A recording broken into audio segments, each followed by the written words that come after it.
If we could call the meeting to order, ladies and gentlemen, welcome to the March board meeting of the Toronto Police Services Board. We have a big agenda today, but let me start by calling the meeting to order and just acknowledging the land that we're meeting on. We acknowledge the land that we're meeting on to be the traditional territory of many nations, including the Mississaugas of the Credit, the Anishinaabe, the Chippewa, and the Haudenosaunee, and the Wendat peoples, and is now home to many diverse First Nations, Inuit, and Métis peoples. We also acknowledge that Toronto is covered by Treaty 13 with the Mississaugas of the Credit. Let me ask colleagues if there are any declarations of interest under the Municipal Conflict of Interest Act. Hearing none, thank you. May I start with having confirmation of the minutes of the meeting held on February the 21st, 2019. Motion to receive, Mayor Tory, seconded Ms. Sandra-Casera. All in favor? Any contrary? That's carried. And now I would like to briefly read a statement about the DeFonte Miller matter. And that is in response to questions that have been raised. I would like to provide a brief update on the Section 11 investigation in the case of DeFonte Miller. The board takes this matter very seriously, as does the chief. We understand and appreciate the significant public interest in this case, and also that limited information may create more questions than answers in the community. We felt it was important to provide some insights into the perceived delay of the Section 11 investigation and report being completed. Section 11 investigations are required under the Police Services Act when an SIU investigation has also occurred. Section 11 investigations require the Chief of Police to review the procedures, policies, governance, and all other relevant matters associated with a case, but not possible criminal offenses arising from the use of force. That is the role of the SIU. At the board's July 2017 meeting, Chief Saunders advised that due to the fact there were conflicting versions of the case in the public domain, he recommended an independent police agency conduct the Section 11 investigation in this case in order to maintain the integrity of the process. Waterloo Regional Police Service was identified as an independent and neutral agency that could undertake the investigation. Given that this matter is now before the courts, the Section 11 process has been put on hold until the conclusion of the trial. The trial was set to begin on February the 19th, 2019, but has since been rescheduled to begin at a later date. It is normal practice for Section 11 investigations to be put on hold until both the criminal investigation and the trial are completed. Now, in an effort to promote transparency, we will provide additional updates at future meetings should there be any further developments. Thank you. I think now we'll go through the agenda, and there's quite a number that we'll hold. Item number 2 we'll hold for deputations and the presentation. Item number 3 we'll hold for deputations. Item number 4 for deputations. Item number 5 deputations. Item number 6 deputations. Item number 7 is deputations. Item number 8, which is the special constable appointments and reappointments for March 2019. A motion to approve. Mayor Tory. Seconded Ms. Mulliner. All in favor? Any contrary? Item number 9 is hold for deputation. Item number 10 is hold for deputation. Item number 11 is hold for deputation. Item number 12, a request for special funds for the 52nd Annual Police Officer of the Year Awards. A motion to approve. Mayor Tory. Seconded Ms. Sandra-Casera. All in favor? Any contrary? It's carried. Item number 13 is a hold for deputations. Item number 14, the same thing. Item number 15 is response to the jury recommendation of the coroner's inquest into the death of Mark Tulloch. Motion to receive. Councillor Nunziata. Seconded Ms. Mulliner. All in favor? Any contrary? That's carried. Item number 16 is the annual report on Labour Relations Council and Legal Indemnification. the cumulative legal costs from January the 1st to December 31st, 2018. A motion to receive. Ms. Molnar, seconded Ms. Sandra Casera. All in favor? Any contrary? It's carried. Item number 17 is deputation. 18 and 19, the same thing. Item number 20 is the annual report, the 2018 proof of claim documents filed on behalf of the Toronto Police Services Board. A motion to receive. Ms. Molnar and Ms. Sandra Casera, all in favor? Any contrary? That's carried. Item number 21 is deputation. Item number 22 is the annual report in 2018 secondary activities. A motion to receive. Ms. Molnar, seconded Councillor Nunziata. All in favor? Any contrary? That's carried. Item number 23 is a semi-annual report of write-offs of uncollectible accounts receivable balances July to December 2018. A motion to receive. Mayor Tory, seconded Ms. Sandra Casera. All in favor? Any contrary? That's carried. Item number 24 is a hold for deputation. Item number 25 is the Chief's Administrative Investigation of the custody injury of Ms. Simone Telford. Motion to receive. Ms. Molnar, seconded Councillor Nunziata. All in favor? Any contrary? That's carried. Item number 29 is the Chief's Administrative Investigation of the custody death of Mr. Franco Marincic. A motion to receive. Mayor Tory, seconded. What should I step? We're holding.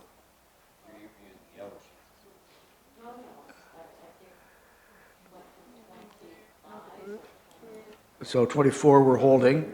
25. Okay. So again, the 25 we just had the motion to receive. It's 26 we're on now. Mayor Tory, seconded by Ms. Molnar. All in favor? Any contrary? Item number 27 is a motion to, is deputation. Item number 28 is the walk-on, and that's the Global Search Solutions Project. Okay, we'll hold that and canvass for deputations. Okay, let's go back. The first part is a presentation on special constable training. This is item number 2, colleagues. Oh, okay, which is that? What item is that?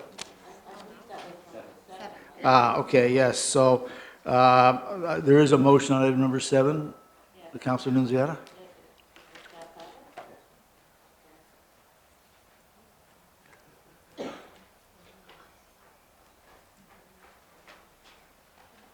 Okay, so my motion is that the board withdraw this item from the board's agenda.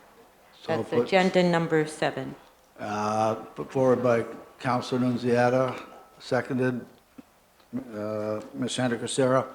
All in favor? Any contrary? Okay, that's carried. So it's off the agenda. Okay, that takes us back to item number 2, which is the presentation of special constable training. Staff Superintendent Carter.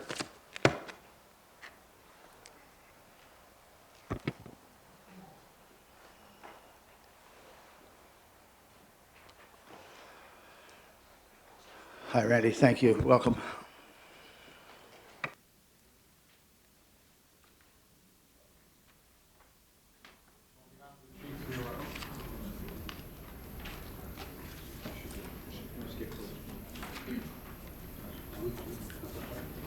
So on behalf of the chief, we were asked to come and talk to you today about the training that our special constables go through. Special constables and the liaison of special constables, external special constables, falls under the area that I'm now in charge of in our public safety operations. With me today is Police Constable Andrew Willett, who is far more versed in this area of our business, but between the two of us, we'll get through it for you. So just so we all share in the same understanding, special constables are appointed by you as a board under the legal authority of the Ministry of Community Safety and Correctional Services. And we have internal special constables, of course, and then external special constables.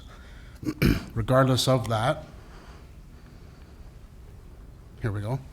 There are 5 areas that the province tells us we will make sure that we train special constables, whether they're internal to our service, our court officers and our district special constables, or whether they're external and in our partnering agencies.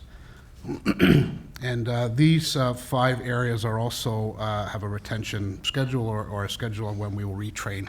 And you'll see by the slide, it's for use of force training, for our first aid and CPR, anything to do with any federal legislation that may be relative to the work that they're doing, provincial legislation, and of course, policing powers. There we go. So internally, of course, we have court officers that are special constables. And very briefly, you'll see on this slide that they receive training through the Toronto Police College. All of our internal special constables receive training through the Toronto Police College in areas related to different sections of the Criminal Code, the Trespass to Property Act, the Police Services Act, and then the Court Services, Court Security Regulations for Ontario, as that's in relation to the work that they do. We started a new program, as you remember, last year with a district, what we call a district special constable, that are working with our frontline units, and they receive authorities and training relative to those authorities in the status of a peace officer under federal legislation, and then the Mental Health Act under provincial legislation. One of our first external partners that we'll refer to this afternoon is the Toronto Transit Commission. In their transit enforcement unit, they have special constables, and those special constables have powers under the Criminal Code, under the Liquor License Act in Ontario, the Mental Health Act, and the Trespass to Property Act. And I'll show you, there's a descriptive slide at the end that'll help us understand all the training that's relative to that. The Toronto Community Housing Community Safety Unit has special constables under your authority that have training in the Criminal Code, the Provincial Offences Act, the Controlled Drug and Substances Act, Liquor License, Mental Health, and the Trespass to Property Act under the province, as that's relative to the duties that they have on Toronto community housing properties. And then the University of Toronto is our third external partner that have special constables, and they have the Criminal Code, and then under the provincial legislations of the Liquor License Act, Mental Health Act, and the Trespass to Property Act. So again, it's only our internal special constables that are trained by the Toronto Police College. External special constables, so with the TTC, Toronto Community Housing, and the University of Toronto, are trained by third-party vendors, but their curriculum is accredited by the Toronto Police College. So all of the things that they're trained on are relative to the powers and duties that they're performing for the agency that they're employed under. And again, that content is approved by our police college, and there's an audit trail for that. You can see, if it rings any bells, some of the names. There's a consultancy group, the Control Institute, that does that third-party training for both the Toronto Transit Commission and the Toronto Community Housing. And then there's another consultancy group, TNT, which does that training for the University of Toronto. And if we look at this last slide, it's the most descriptive for us today, which might be hard for you to see from that angle, but it outlines all of the different areas that training is necessary for the duties that are performed by the special constables. So you can see it's fairly consistent right across the board in how we make sure that our special constables have what they need.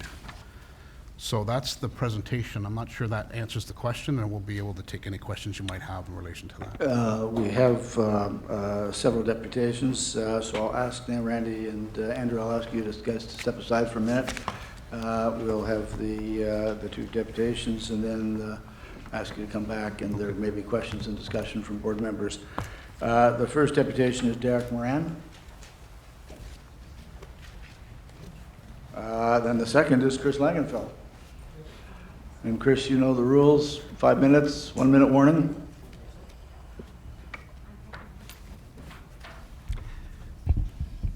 Yes, thank you. And as I mentioned in my email, I'll be brief.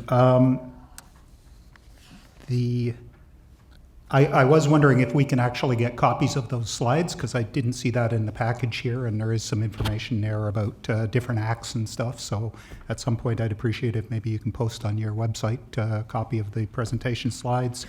I just want to suggest, with regards to training, I think we've had a lot of times where the board has asked the service to comment on training, And we've had comments back that, oh yes, they've been trained on whatever it is, Trespass to Property Act or Criminal Code. What we haven't seen is any actual review of the training that's taking place. Yes, they may be, officers may be receiving training on the Trespass to Property Act. The problem is that I don't think the training they're receiving actually reflects what the law is. We've seen that, in fact, we've had officers acting because they say, well, a senior officer told me to do something, and therefore I'm going to conduct a search or push somebody around, or I've had officers come charging at me here in this building and start pushing me down the hall, and their justification was, well, I told you to do something and you didn't do it fast enough, so I'm allowed to attack you. And of course, that's not what our laws say, but that is what your officers are apparently being trained. So I'd like to suggest that the board consider having a outside professional, a judge or someone else, review the actual training course. Take a look at exactly what all your officers are being trained, have some people attend some of these courses, do an actual full review, so have an independent review of all TPC training to review, assess, evaluate, and report on, and as necessary, recommend corrections to interpretation of Canadian laws and police powers in Ontario taught to TPS trainees. So I hope the board members will consider doing that. Thank you. Thanks, Kris. Any questions for Mr. Langenfeld? Thank you. Oh, Marie? You asked us to do something and you read it off very quickly. I assume that you've left that with a copy with the board? That's actually just my quick notes, but I'll give a copy Thank at the end. It's got for all the items I'm speaking on, so I'll provide that. Thanks.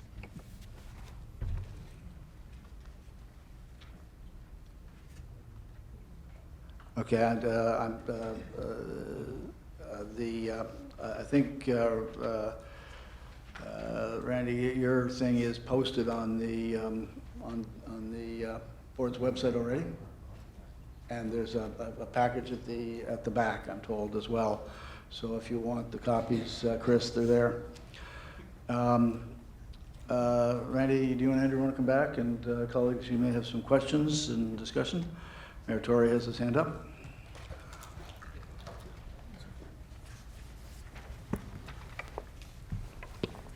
My question is this: Mr. Langenfeld, correctly says we talk a lot here about training, and rightly so. What do we do by way of a systematic review of our training, either each one taken by itself or the whole package, because there's so much training that goes on in so many different areas, to assess both the effectiveness of it, but also this question that he raised with respect to how that training, either complies with or is consistent with the legal requirements. What do we do to do that, and how often do we do it, and so on? I'm just thinking that. So certainly from my experience and the role that I had previous to this one with the college, the college is always striving in surveys and works with the partnership we have with Ryerson. Sorry, getting used to these microphones.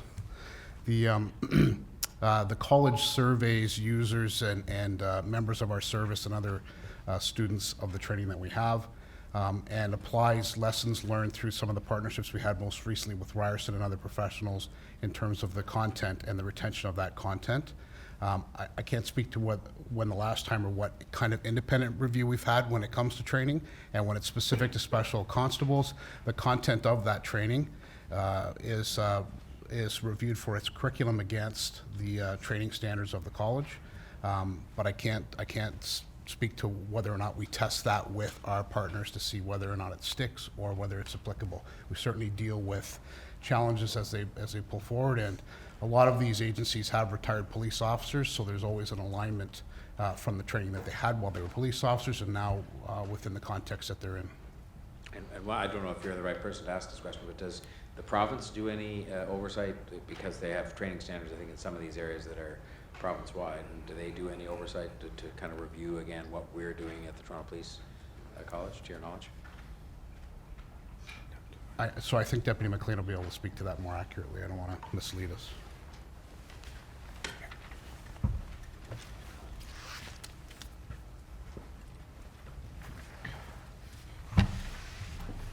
So some of the courses we teach at the Toronto Police College are actually provincial courses that are designed and developed by the Ontario Police College.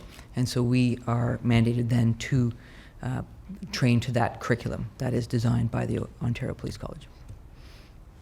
Would this be an example of that because it's subject to provincial statute, or do we have a curriculum that trains these special constables that is arising out of a provincial expected standard curriculum, or is it what we've just designed to sort of comply with these legislative requirements, but it's really our own creation?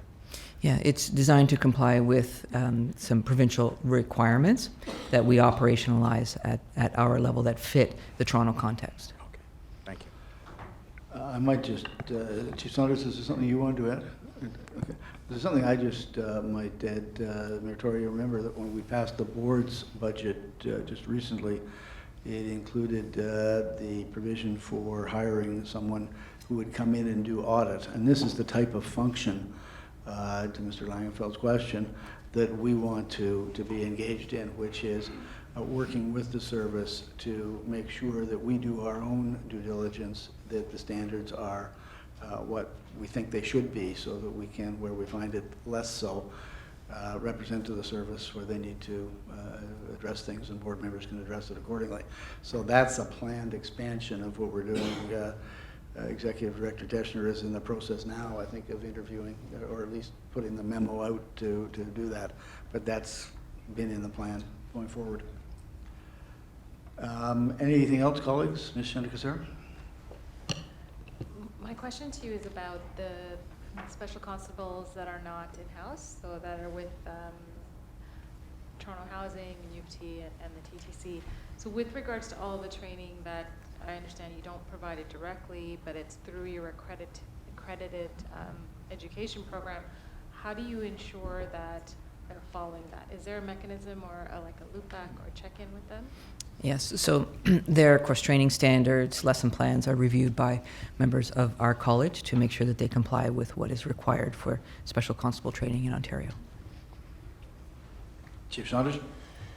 And just on top of that, part of the relationship is that with our special constable section, day-to-day overview of activities that occurred throughout the day with each entity, so the TTC and TCHC, as well as the U of T folks, outlining things that they have done, and we will also work with when it comes to conducting investigations involving any type of conduct or issues that have any areas of concern for us. So a day-to-day rollout of everything, all activities done by each and every special constables that are working on a day-to-day basis. We use that and track that and measure that, look for patterns and trends, and try to get in front if we do see anything of concern. Any other questions or comments, colleagues? If not, Randy, Andrew, thank you very much. And I need a motion to receive the report and the deputations. Ms. Molnar, seconded Councillor Nunziata. All in favor? Any contrary? Thank you. Next item is number 3, which is the proposed expansion in the scope of the board's independent civilian review of missing persons. There are several deputations here, and the first is Haran Vijayasithan. Sorry, Haran. Vijay-Nathan. Thank you, Paul. I think one of these days I'll be famous enough that I'll just go by my first name.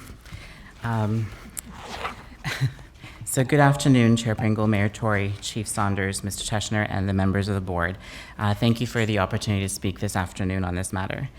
Our role in this matter began in January of 2018, where we issued a public statement for external accountability and constructive dialogue to address the crises in public trust between the South Asian and Middle Eastern LGBTQ+ communities and the Toronto Police Service. Since then, we have met with many of the people in this room to discuss our concerns, and primarily with Chair Pringle, Mayor Tory, Chief Saunders, Deputy Chief McLean, and LGBTQ Liaison Officer Danielle Bottineau. In the initial statement, we requested that, 1, the chief conducts an internal review on missing persons cases, and 2, the board commissions an independent review of the TPS investigations involving Mr. McArthur. It is exciting to see that the Missing Persons Unit has been created for the Toronto Police Services.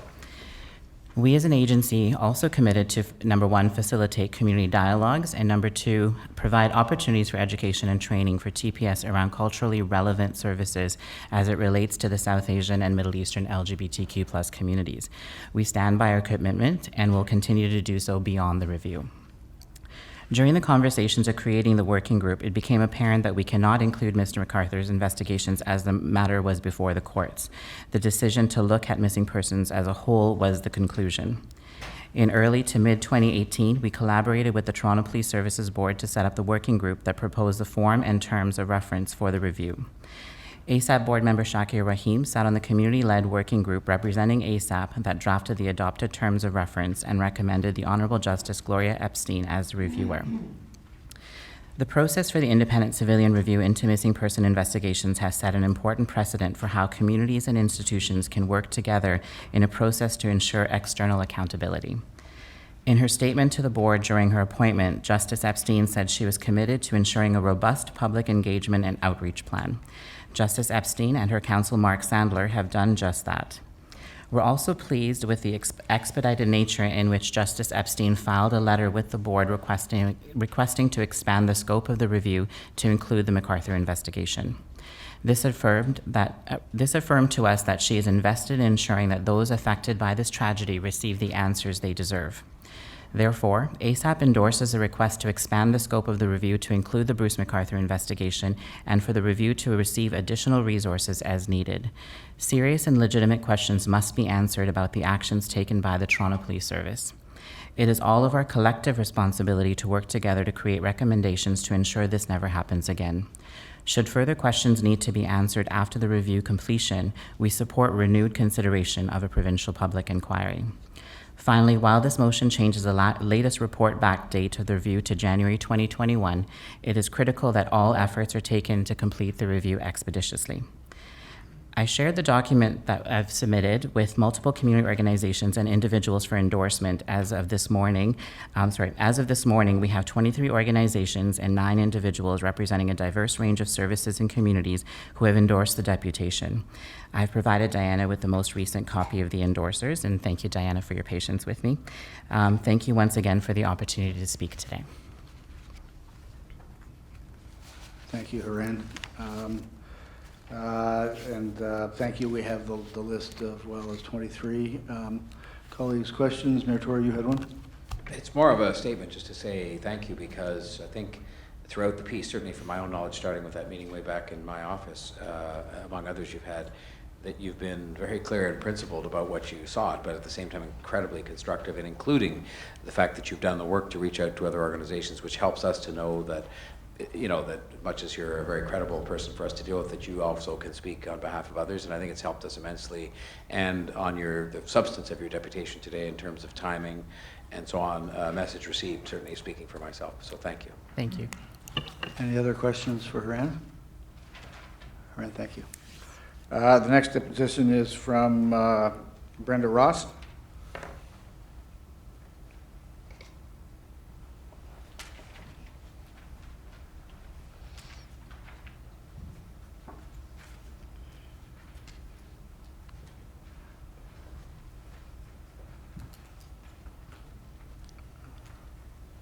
Brenda, you know the rule, and I'll give you a 1-minute warning, 5 minutes.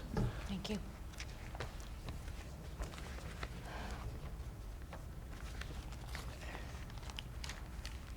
A number of people in our city have been tragically murdered.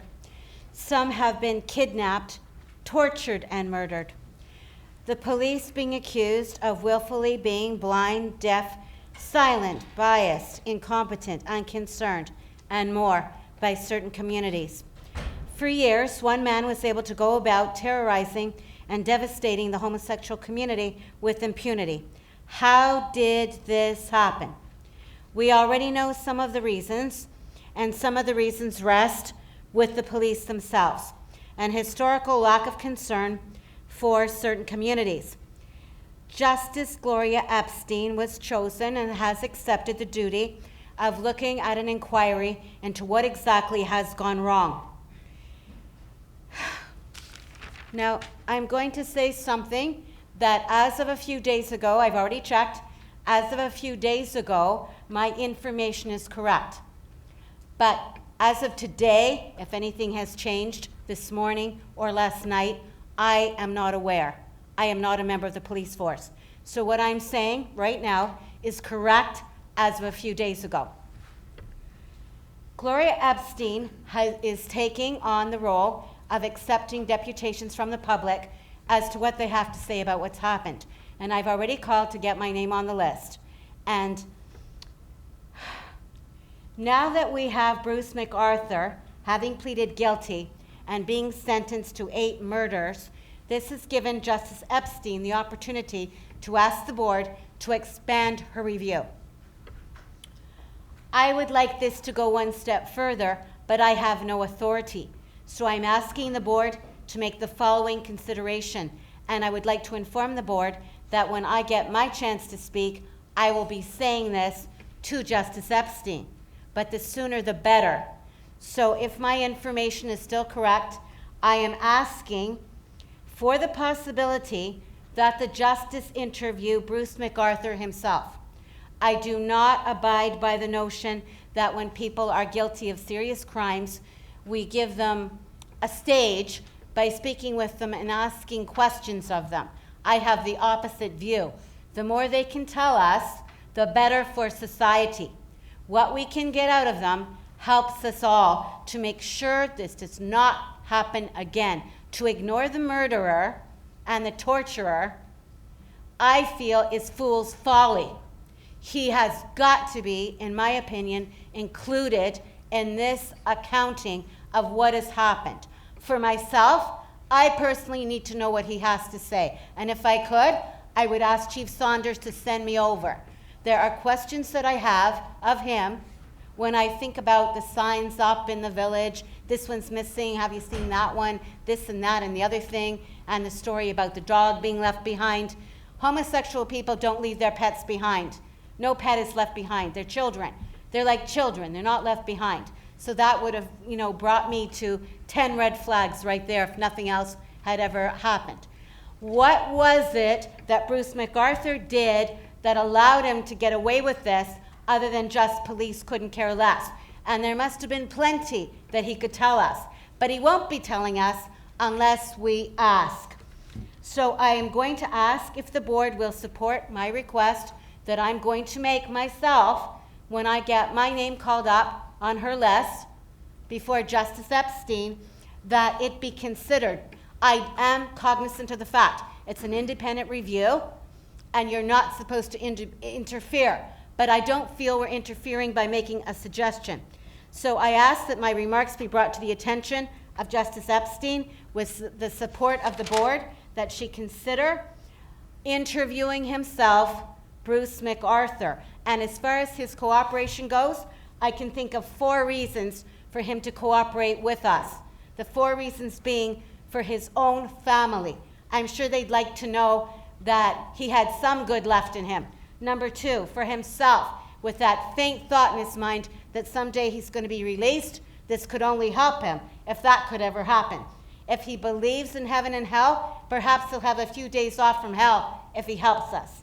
And last but not least, and I'm not trying to be funny, I'm willing to go as far as saying, and a few treats at the cantina, and when he's going to be in solitary confinement. So basically, the bottom line of this entire presentation is, I would like the board to support my request that a suggestion be made to Justice Epstein to interview Bruce McArthur. Thank you. Thank you, Brenda. Any questions for Brenda?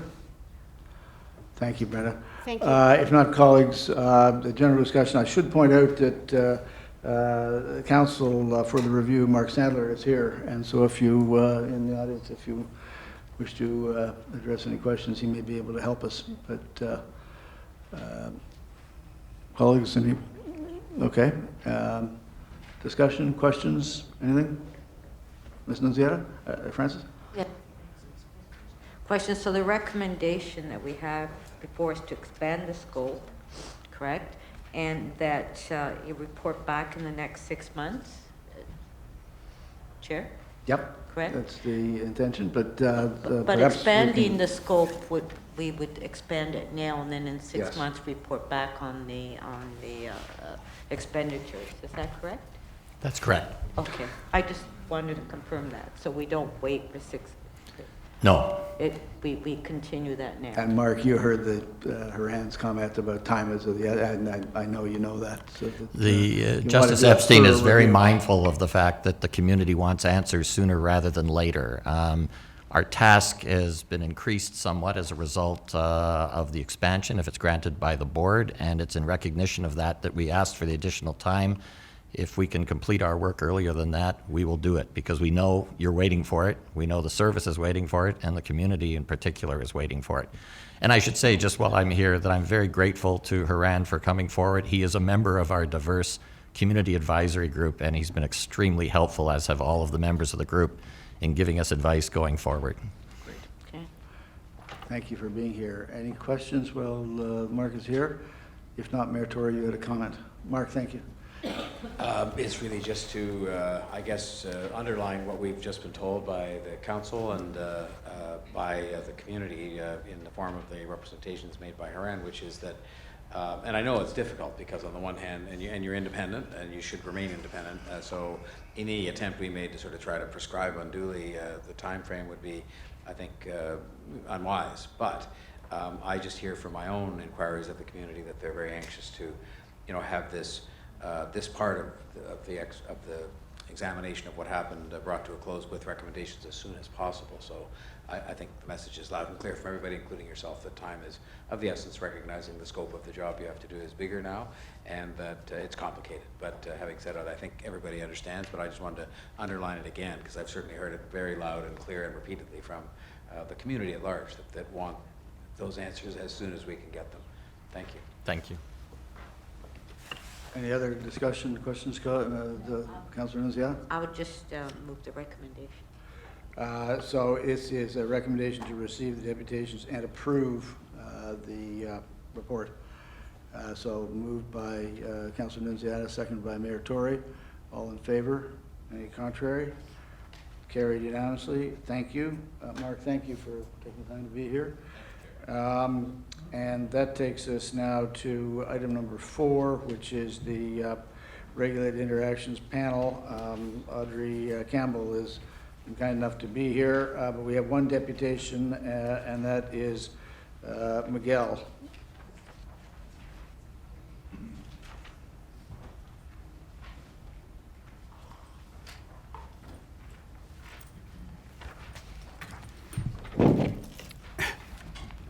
Good afternoon. 5 minutes, Miguel, a 1 minute warning.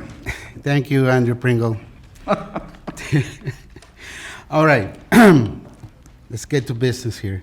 I support the proactive step from this board to listen up to Judge Tulloch report of the Independent Street Checks Review to maintain the historical contact data for legal and investigative purposes, right? Is it for legal and investigative purposes?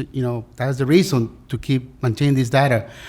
I'm going to be super brief. What about those agencies that you accredited or give them authority to enforce the law, such as special constables for TTC, TCAC, college? I hear from the Toronto Star that they were collecting data, especially at TTC constables. And because of that investigation, it resulted that they stopped using some kind of forms that they were collecting. Is this information shared back to police headquarters, or they maintain a historical data for their own purposes?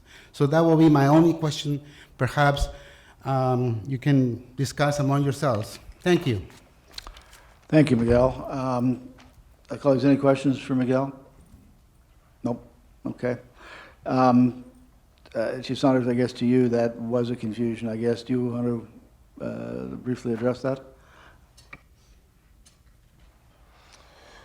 I can comment on as soon as the information was discovered. Working with the CEO of TTC, he immediately ceased and desisted on the practice of utilizing information on those documents. I was advised that the sole purpose for the collection of information was not done randomly. It was done for the purpose of those that jump over the barriers to gain access, and to utilize that for first-time caution rather than proceeding with the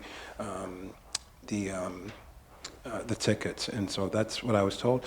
That information is certainly not shared with the Toronto Police Service. It is solely administrative purposes for a different entity, which is the TTC.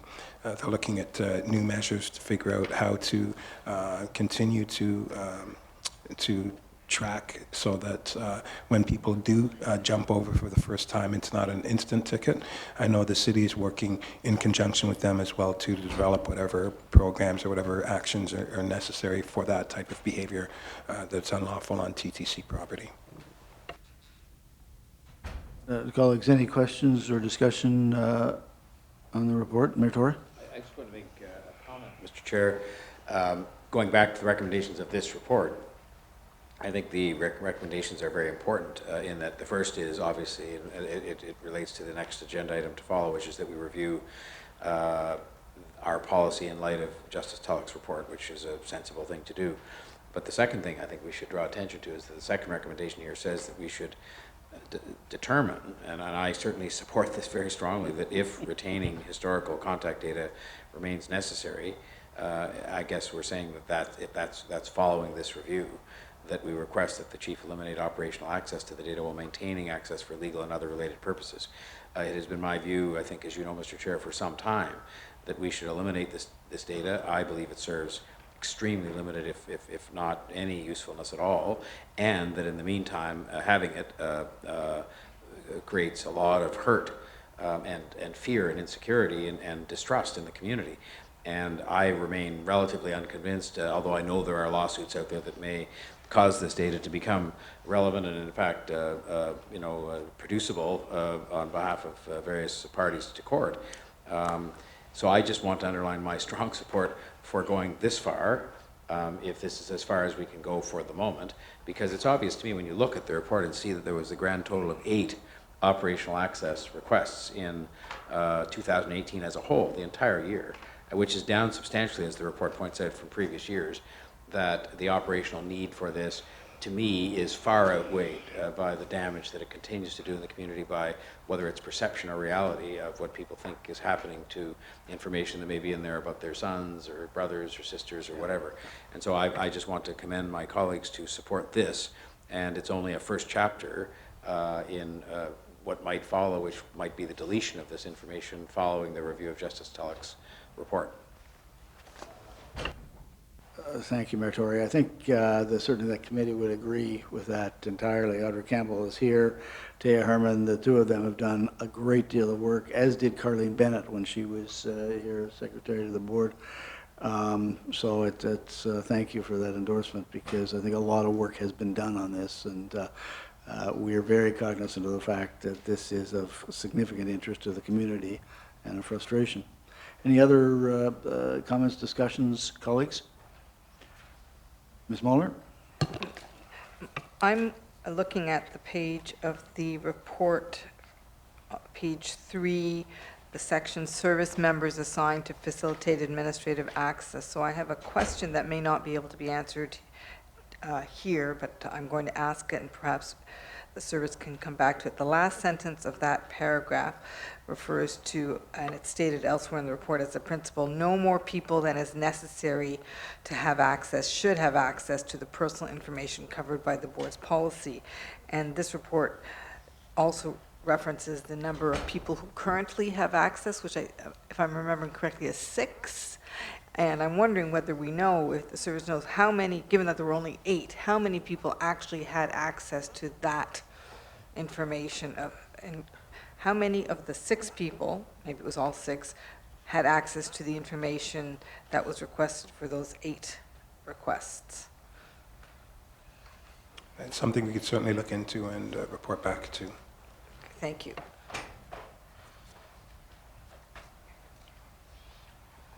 Any further comments or discussion? Not, Mr. Teschner, you have a comment?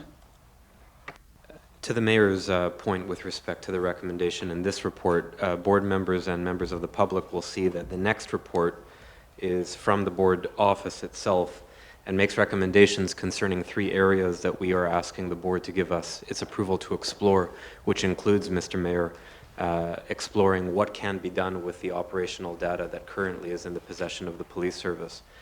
My suggestion to the board is that the recommendation in the report you just reviewed, Mr. Mayor, be deferred until such time as that review can occur, because it will necessarily include a robust dialogue with the service around how operational access is currently used, what it's used for, and what, if any, steps can be taken to limit, if not eliminate it. But I think they're part and parcel of the same thing. And so a proper, fulsome review of those issues and all of the options that are available will, I think, then lead us to the answer. So, Mr. Chair, I was quite mindful of that in saying that we'd have to have the review first. And in fact, even the recommendation in this report number, or whatever it is, provides for that. So what's the proper way in which for us procedurally to effectively, you know, well, we want to endorse the first part, which is that we're going to review the policy, and I guess that's repeated in the next recommendation. And then the only thing we don't want to do is adopt number 2 until such time. I mean, until, when I say until, we would await adopting that or something else until after that review is finished. Or simply modify recommendation 2 to say, following the review of the board's policy, determine whether a request of the chief of this nature can be made. Well, somebody wants to, I'd be quite happy to. That's a better way. You move that, Mayor Tory? Yes, I would. I have, by the way, Mr. Chair, as you know, because I've said it to you, not in Ryan's presence because he wasn't here long enough, suggested the easiest way to do this would just be to burn this stuff. I know we've all Having said suggested that, Mayor Tory. I assume that's not available to us, is it? No, not anymore. Any other further discussion? If not, a seconder? Ms. Santacosera, all in favor? Any contrary? That's carried unanimously. Thank you, Mayor Tory. That takes us to item number 5, which is the one that Mr. Teschner is just talking about, the Justice Tulloch report. And there are 2 deputations. One is a written deputation from John Sewell, and the other is Miguel Villaverde again. You set a new standard in time, Miguel. That's good, because we just go straight to the point. Right. Well, I agree with recommendations made on behalf of the Toronto Police Accountability Coalition with regards to Chapter 12, because this has some connection with what are we doing here as a board to enhance the community policing program. If we start hiring community members or people that live in the city, it will be positive, in my opinion. Members from the indigenous communities, we need to, so increasing our diversity pool is amazing, because that's where we are, at a city where diversity is our strength. So based on my understanding, the board has 3 options. You can either do nothing, be proactive, which is what you are doing here, in taking into consideration some of the recommendations by Josh Tulloch to benefit your interaction with the community, especially in the level of training and policy education, public education. Or we can defer everything until we know what Mr. Dogford is cooking up at Queen's Park when he delivers whatever recommendations he's going to make in regards to the Police Act. In regards to education, the recommendations made here ask to identify a community agency that can interact or work with Toronto Police on page 6, bullet point 3. It says, work with and support a community organization in developing a robust public education and communication strategy concerning the regulation, street checks, and cutting. In this regards, I deputed at the Toronto Community Housing, and I requested them to promote and educate the community service unit officers into interactions with people in the community. That information was taken under advice, but however did not develop any plan of action. So here is an opportunity to discover who can it be. My suggestion is Civic Action. It's an agency that works well, has a lot of branches in the city. They can become the bridge for education purposes. Or we can approach ACORN. It's another grassroots organization that is well known in the city. So that's all my two recommendations I want to make. And I hope you continue being proactive in view of the circumstances to develop a policy for a policy act in Ontario.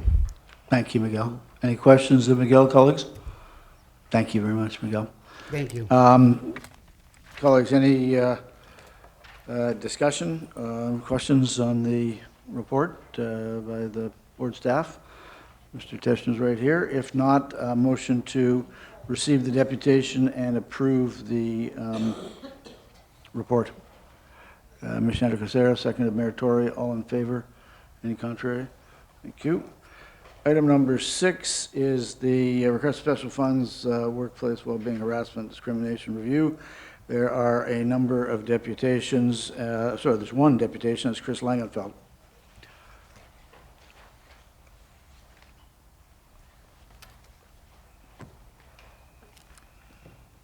Hello again. So I just wanted to, I had sort of two issues with this. One, just the idea of actually doing this evaluation, and I read here the Civilian Review and Complaint Commission for the RCMP's report on workplace harassment in the RCMP, April 2017.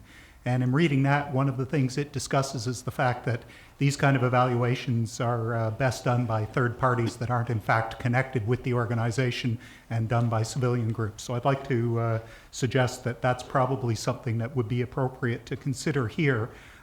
Secondly is the question of whether the fact that this is a request for special funds. And first of all, this is standard business practice now. I think there are very few businesses out there in the world that aren't currently undergoing these kind of reviews. It's just a part of doing business. There's nothing special about this. There's no reason it shouldn't be falling under the service's regular operational budget. And secondly, it actually fails to meet any of the requirements of the special fund policy. That policy, which was last amended March 2013, has 6 sections categories that can be considered: community outreach, awards and recognition programs, Toronto Police Amateur Athletic Association, fitness facilities, consultative committees, and Victim Services Toronto. And I would suggest that none of those would a report like this or an evaluation of business operations of the service wouldn't fall under any of those categories. And in fact, your special funds policy states under application assessment criteria, requests for funding will be evaluated according to the following criteria. A, falls within one of the 6 delegated categories, which I just read to you. B, proposes clear measurable objectives and benefits, which maybe this does, maybe it doesn't. C, involves both community partners and Toronto Police Service. I don't think that applies here. D, clearly indicates how funded initiatives will be evaluated. I don't think that's actually in here, simply that an evaluation should be done for workplace well-being and harassment and discrimination. E, where appropriate, applicants must indicate how they propose to sustain the initiative after board funding has been utilized. I guess that doesn't really apply. And provides evidence of management and fiscal responsibility with respect to funds granted by the board. And again, the whole purpose of the board's special fund this doesn't qualify to use those funds to cover operational expenses of the service. So while I think that it certainly makes sense that a review of this nature should be done, and that is common practice in business today, I would suggest that A, the board should be considering whether they should be initiating something like that as a separate third-party review that includes civilians and obviously would involve service staff and dealing with them. And then B, if there is going to be a review like this done strictly by the service, that should fall under the services budget, but then the board should clearly be involved in the actual determining of the objectives here and being well involved in the actual review process. Thank you. Thanks, Kris. Any questions for Mr. Langenfeld? Thank you. Colleagues, any discussion on this item? Any thoughts? Mayor Tory? Just a question that I might ask, maybe it goes to you, Mr. Chair, but I don't know. Just on Mr. Langenfeld's point, I was a bit curious myself because I think he's right that this kind of examination of your workplace well-being and so on is customary to be done in all organizations, whether they be for-profit, not-for-profit, governmental, et cetera. And why would it fall outside the operating budget of the police service and go to the fund where it does raise questions as to whether it's appropriate? I'm not unduly concerned about the fund and its criteria, but I just think it's something that quite properly would be done by the regular operating budget of the police service if it's something that's desirable to do. Is there an answer to that question? Because it came up later and after the budgets were done and wasn't contemplated in that, albeit $1 billion budget. And in the past, things like this have been done, and well, it's, I mean, we did the G20 consultative committee under the special fund.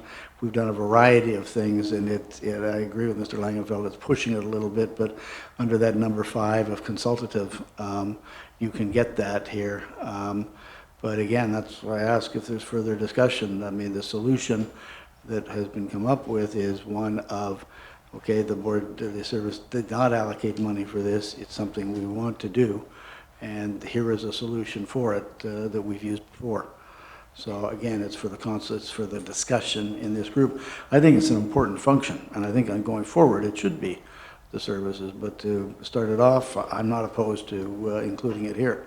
But I throw it open to you, colleagues. Could I just ask one second question that goes with that, which is to one of Mr. Langenfeld's other points. It said that the Toronto Police, where did it say here now? To support the Toronto Police Service conducting a workplace well-being. And it's funny, because as I read the thing, I sort of thought it was going to get somebody to do it for us. And when you actually read the wording, it says we're going to do it for ourselves. And I'm actually, accepting of that. But I take his point that sometimes when you're having these things examined, it's better to have somebody from outside do it. But that probably would cost a lot more than $150,000. I agree, and I think best in class is external. But this is something we haven't done before, and I think we need to do. Yep. I just want to clarify, I don't know if on your end, Chief, but my understanding certainly is that if this funding is approved, it will be allocated to an RFP process to secure an outside individual to conduct it. Yes. Yes, Deputy McLean, thank you. So, so the request is actually part of a partnership, recognizing our joint responsibilities for safety and well-being in the workplace. It is for an RFP for a third-party person because we want the absolute best outcome to come from this. It's also, while we are building that capacity, when we go outside, it's because we don't have the entire capacity and the time to do it. We need the assistance from external resources. So it is meant for a third-party person. So I think that's, I'm assuming then that you have some intelligence that it can be done for this amount of money. And also, I think, the board needs to be involved in setting the review's objectives to some degree, so we need to be engaged as the employer in that as well. Ms. Shinnecock, you had your hand up as well. Thank you for clarifying that. I think we all agree, and certainly it was raised by the Deputant too, industry best practice is to have an outside party, and especially since you're going to be holding focus groups and doing interviews and surveys, I think it's so that the members can feel free to speak to someone who doesn't actually work in the building, right? So I think that's a really great way to go, and I agree with Andy in terms of having some board involvement in what it could look like, and certainly happy to support you on that process.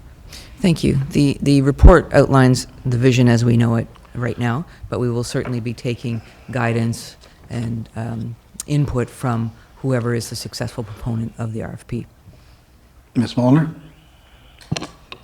Thank you, and this is to acknowledge the Deputant, Mr. Langenfeld's points. I am in full agreement with his observations, and I do think that this ought to be funded from within through whatever funds are liberated over the course of the year. So my preference would be that the service look deeper, and then that if we are to play a role, which I think we can, whether it's by having an oversight or an audit or an additional function, that we put our money in that role where the accountability is clear, but I'm not convinced that this is the right expenditure of board funds for a police service function.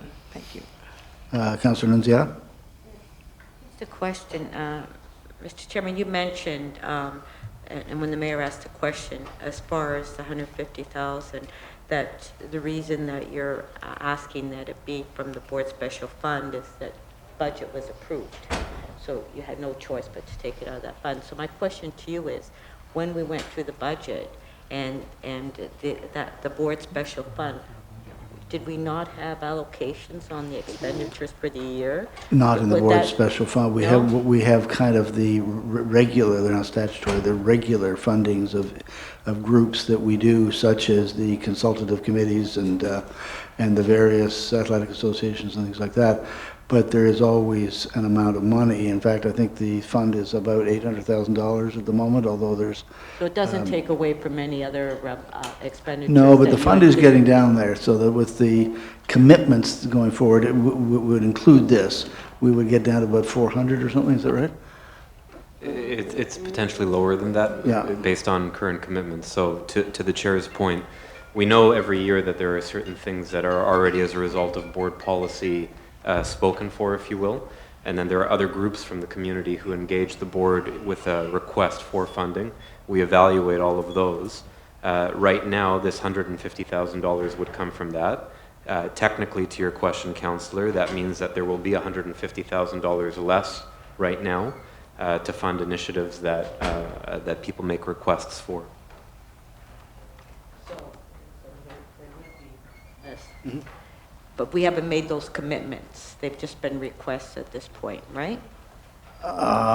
There are a number of ongoing commitments, which we see every single year, that particularly through the summer, where we fund community events and traditionally show our support that way, as well as the consultative groups and the liaison groups. And then there are always other things, and I'm not sure what else is pending that would be unusual. I can't think of anything off the top of my head. But so what are we now? Are we 300 or 250, or what would it be if we take everything into account? If we take everything to account, including this request, it would probably be somewhere in the neighborhood of about 150. Okay. And that's, Francis, that's kind of as low as it gets, too, incidentally, and it gets replenished, throughout the year, as you know. Just went through it, but I'm just wondering During the how Morton you report, budgeted. it went down to almost zero, and Yeah. Okay. he was on the other side of that. He was on the receiving end then. I have But- to ask these budget questions. Yep. Yeah. Please do. Continue. Any event, what is your will, colleagues? I mean, we had a number of points of view expressed here. We got a proposal on the table. So I would ask us to remind ourselves of what our roles are. And I think our role is an oversight role, and the board fund is for very specific, and this is acknowledged to be an exception, very specific functions that tend to be community focused. So my recommendation would be that, keeping that in mind, this request ought not to be, an exception ought not to be made, and I would prefer to hear that the service has gone back and looked deeper for money that they may anticipate will now be free, that we're entering into the month of April. Thank you. Recognizing that the fund has in the past done these things, but I agree with it generally speaking.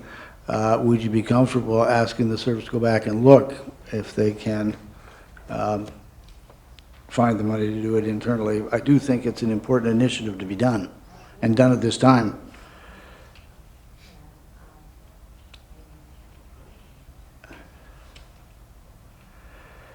There's an option here suggested by Mr. Tessner is to fund as recommended with the Toronto Police Service to replenish if positive variance. In other words, if they've got a positive variance in their budget, they will repay the 150. That's kind of like borrowing from Peter to pay Paul. It's a little complicated, but It's not a large amount of money on the service side, so I'm sorry. You can play the books, and I don't mean to use that word in the negative tone that it sounds, but there will be variances. And, you know, is it the first variance, or is it the second variance, or is it the third variance? So at the end of the day, I'm just reminding us that our role is an oversight body. We have a fund. We have very specific objectives articulated. This has been put forward as an exception.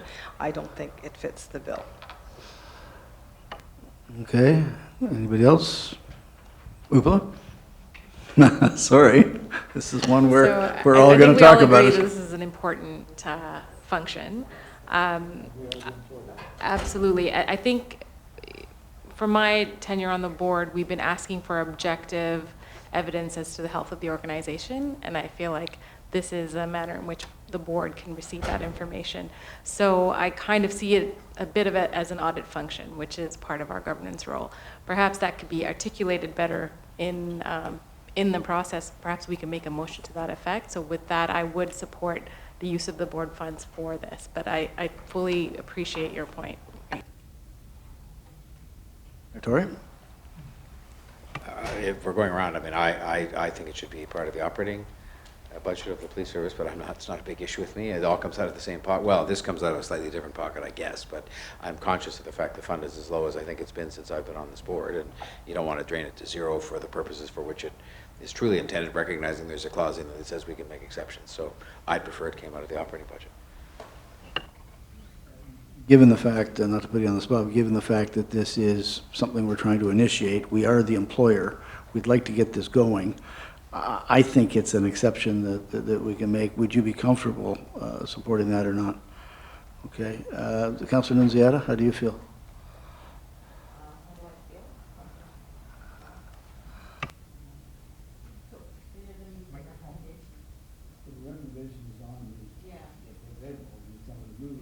But, you know, we do have a mixed opinion here. Ms. Molnar has presented a very strong case. At the same time, I think we want to get this done. While I agree with Mr. Teschner, Isn't the question that could if do we that. don't give $150,000, is it a question of this not happening? If that's the answer, then that's not acceptable. So I think it goes to the bottom line is this is not the board's role. I think the question is, and I think we all agree that we support it, but I think where the dispute is where the funds are coming from. You know, So I think that's the issue. I agree with where the funds are coming from, but Yeah. Marie, I disagree with you. I think it is, we are the employer. This is something that we want to happen. I agree much more with Oopla that it fits much more in that bucket. We are actually the employer. We want this to happen. We're trying to find a way to get it to happen. I agree, Mayor Tory, that ideally in future it should come from an operating budget. Our operating budget, that's fine too. But it hasn't been budgeted for that, and I do think it's important that we get it done. So I think we either support this motion and drive ahead, or we find some compromise position, because I think we all want to see it done. Where are we at with Mr. Teschner's suggestion about replenishing with variance dollars? Is that something we can all support? Yeah, but it's robbing people. Yeah, where do we stop that? I mean, either we pay it or we don't. I would rather not get into those cutenesses, which we might use again. Sorry, Ryan, I didn't mean to call it cuteness. So, listen, there's a motion here. We have someone to move this motion, and we can vote on it. Ms. Chandra Casera, seconded. Mayor Tory? All in favor? Sorry, guys. That's when I get to vote. That's why I get to vote. No, I didn't, but we saw it. So the motion is carried, but not unanimously. That takes us to item number, where are we here? Item number 9, which is the medical advisory services. And again, Kris Langenfeld, you have a deputation. 5 minutes, 1 minute warning. And this is one of the short ones, but I'm actually speaking on a number of the next few, so I'll just sit here after I finish speaking, if you don't mind, and you can go on and discuss. I just note here that this is a second time around for this, and the reason is because only after the board approved the previous vendor, only then did they find out that the vendor failed the due diligence test. And I'd like to suggest that the board should be telling the service that obviously items shouldn't be coming to the board for approval prior to due diligence being done. So that's standard business practices, and I hope you'll take that into account. That's it. Thank you. Short and concise, thank you. Any questions of Mr. Langenfeld? Okay, thank you. Any comments, discussion, colleagues, on this item? If not, a motion to receive the deputation and approve the report. Councilor Nunziata, seconded. Ms. Santacruzera, all in favor? Any contrary? That's carried. Item number 10, and you're right, Kris, you are again. Oh, a written submission this time. Is that correct? Yes. Well, one of the points here, this is an issue here where there was, it was bid on Merck's, and 6 people downloaded it. Only 1 bid was received. 2 of the people, the service went back and asked why there was only 1 bid received.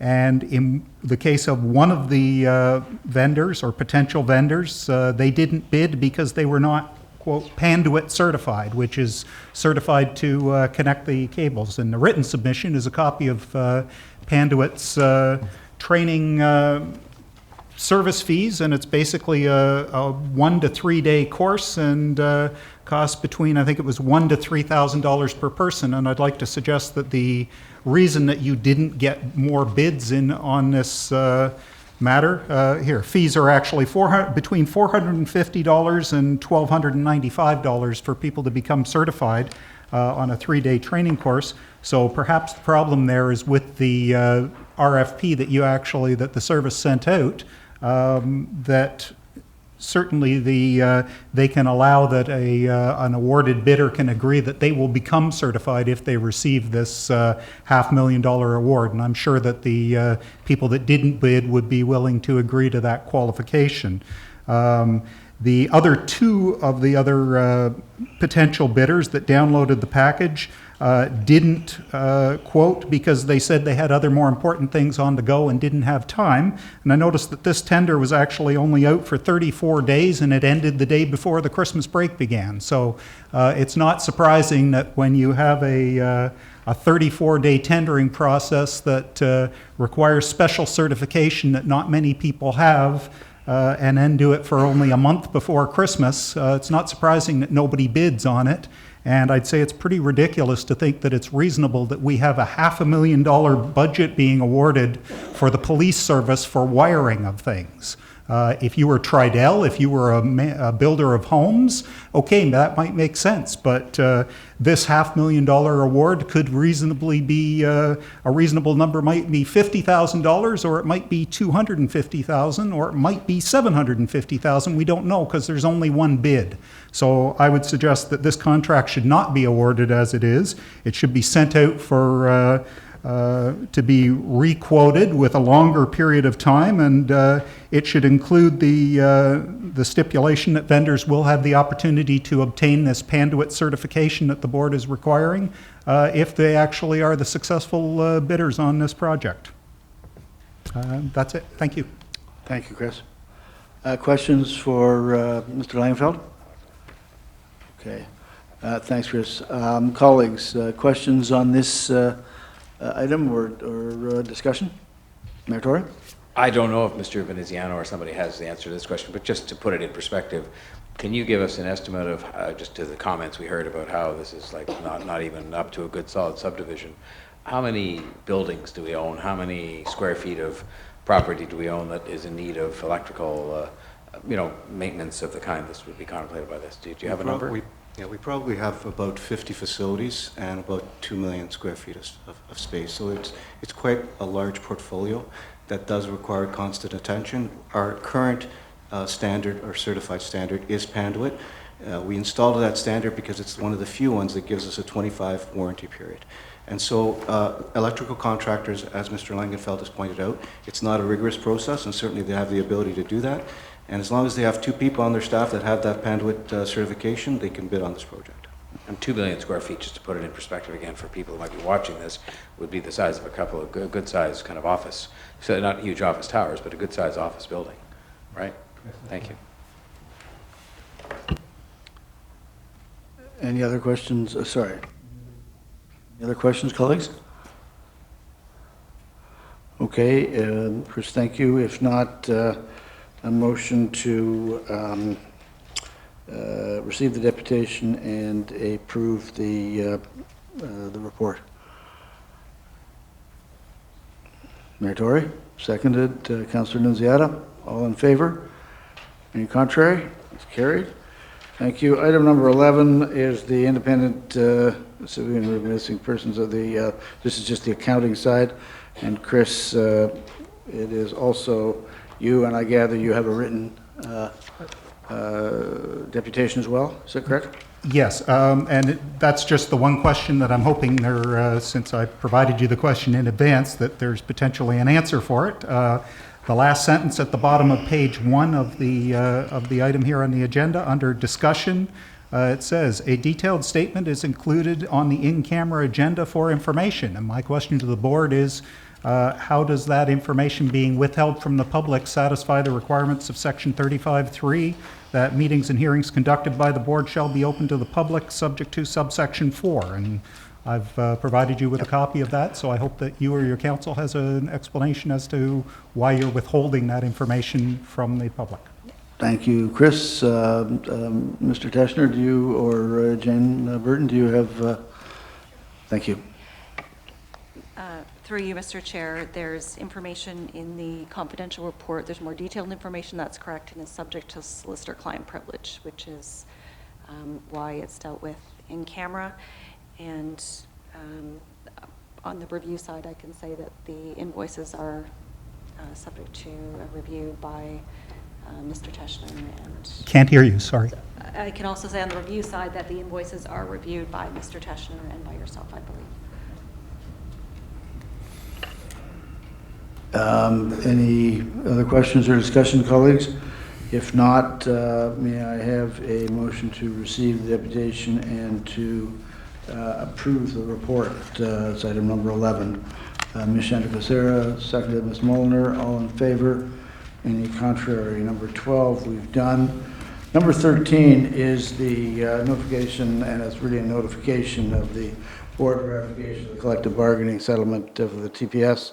I should indicate that earlier in the day at its confidential meeting, the board ratified the new 5-year collective agreement, and so this is an information session. There is a deputation. In fact, there's 4 deputations. The first is Miguel Avila Velarde.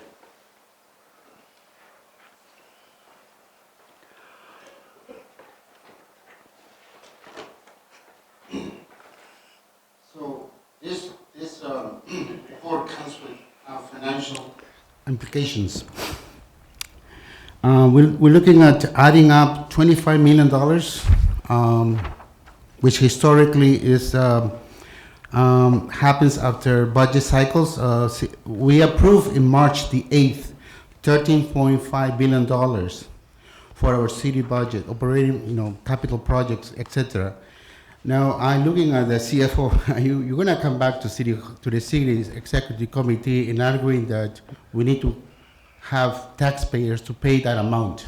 Am I correct? before you say yes or no, I'm looking at Mayor Tory.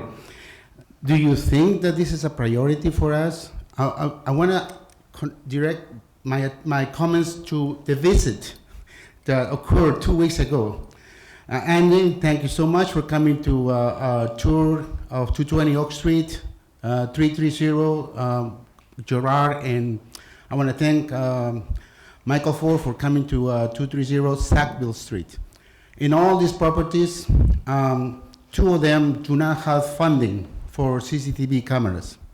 So I wonder if Mayor Tory can put a motion that the board can seek those funds from between the service, or make it fair for TCHC tenants to be equipped with CCTV cameras, because this is the information that resulted in this visit, and I appreciate that you really come and see the problem firsthand. Coming to the board, to the city executive in maybe next month, and said, well, we have this collective agreement which we signed with the union.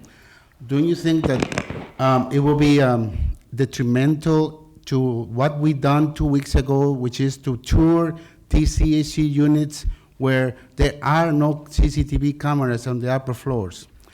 Can we do the same motion that Councilor Anna Bailao, Joe Crazy, and Michael Crawford are asking for the 3% increase to the MLTT to cover perhaps the expenses of the budget of this the Toronto Police Services? Or another way is to ask for an increase for home tax, property taxes, because I don't think we should be able, we should not be in the business of giving away easily and says, oh, okay, it's our police services, they need the money. We need to be realistic. We have other departments in the city that are not well funded. And the particular issue is with the missing CCTV cameras. Another issue is that Justin Trudeau, in his last federal budget, did not address the $45 million hole to cover for the homeless and shelter services for the city.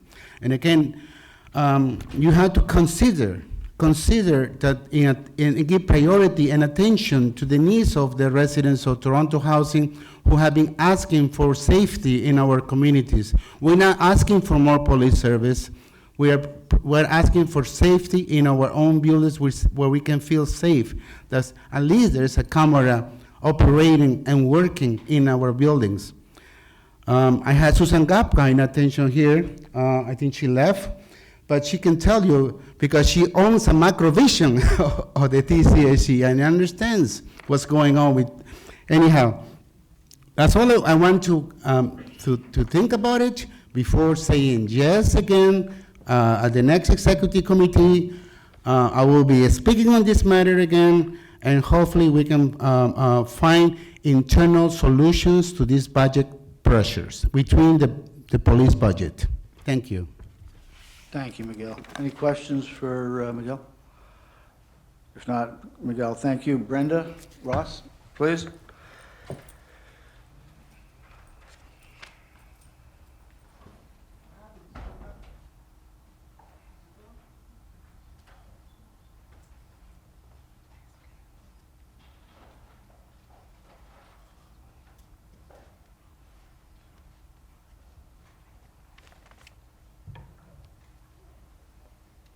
Before I start speaking, I want to say that I'm extremely dismayed to hear from you that you've already made a decision. So all of these deputations are a waste of our time, our effort, and the reason that we came here was to say what we think is important to the board. But the board's already made a decision, so we could say anything. The decision's made. What is the point of anybody here speaking? I think it is wrong that the board makes decisions before the public has the right to speak. So even though I realize I'm wasting my time, this is what I was going to say. Regarding this bizarre 5-year contract, and I find it absolutely outrageous, with all the troubles in our city and all the people sleeping on the street and whatnot, You are bragging at the bottom of page 2 that we're envy of the world by the other police services of the world. Well, I should say so. If I was a policeman, I guess that's true. You've given them everything but the kitchen sink. So, I would like to say St. Patrick's Day has come early for the police, and they didn't even need a rainbow. The negotiating team handed over the pot of gold provided not by a leprechaun, but by us, the taxpayers. A 5-year contract, better than anyone else's working conditions in the city of Toronto, while some people don't have enough to eat. What did we get from the police this last year that would lend us to believe they were deserving of an 11% raise plus enhanced benefits when they've already got the best benefits in town? Namely, that brochure that we all have, telling them that whatever they need is one phone call away. What better benefits could you need than that? You didn't want to provide an outreach worker for them, but you've given them everything they could ever have dreamed of. So these psychological benefits I put to you, they already had psychological benefits, and they apparently need more psychological benefits. If you need more psychological benefits than, quote, psychological benefits, you shouldn't be on the police force. I can't imagine how the psychological benefits now being applied to them are different than the ones that the doctors told us about when they came to visit us, which to me were already the envy of the city. So I can't imagine if you are that ill, you should be on sick leave. The police have been given everything anyone could even imagine, into the part where they get to pettiness. Pettiness, off page 2. Even, quote, the elimination of cleaning vouchers to be replaced with a cleaning allowance. Is this a joke of some sort? I mean, we're negotiating the cleaning? It's as if you've taken the police and encapsulated them in some sort of a cult where you run their lives from the minute they wake up till when they go to sleep at night. Literally, there's nothing for them to think about. They've covered it all, even when they go to clean their clothes. This is ridiculous. And who is paying? The taxpayers. I've already got my letter that my taxes have gone up. My house is falling down for my neighbor's vicious attacks on the house, but I'm paying for the police cleaning. They didn't want their vouchers, so now they're having an allowance. This is an outrageous settlement, a 5-year contract. It's outrageous. I've never heard of anybody having a 5-year contract who hasn't done anything to show us they are deserving of it for this last year, which was a complete disaster for our city. What person would turn down a job with the police with this remuneration and benefits? No, I have a question. This gives new meaning to the word entitled. It sets a bad precedent because 5 years from now, please tell me what they have left to ask for. Question. The figures quoted at the beginning of the agenda, do those include the benefits package, or are those the figures just for pay, wages? Because the benefits package, as far as I can make out, and I have looked into it, if a private person was to try to get this insurance to cover these benefits, some of them don't even exist. You can't, as a private individual, even buy them. What are these figures representative of? They're a fortune, and are they including everything? Wages plus benefits. That is what I'd like to know. And by the way, I totally oppose this contract. Thank you, Brenda. Thank you. Colleagues, any questions for Brenda? If not, the next deputation is John Sewell. John, you've been kind enough to make a written one, but nice to see you here.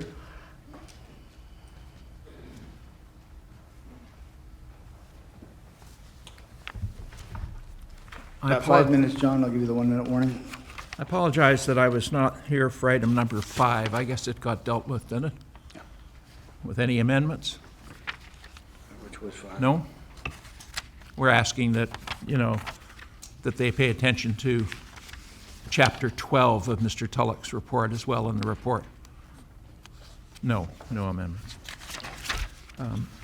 What we actually. In regard, just Sorry? responsive because he asked a question.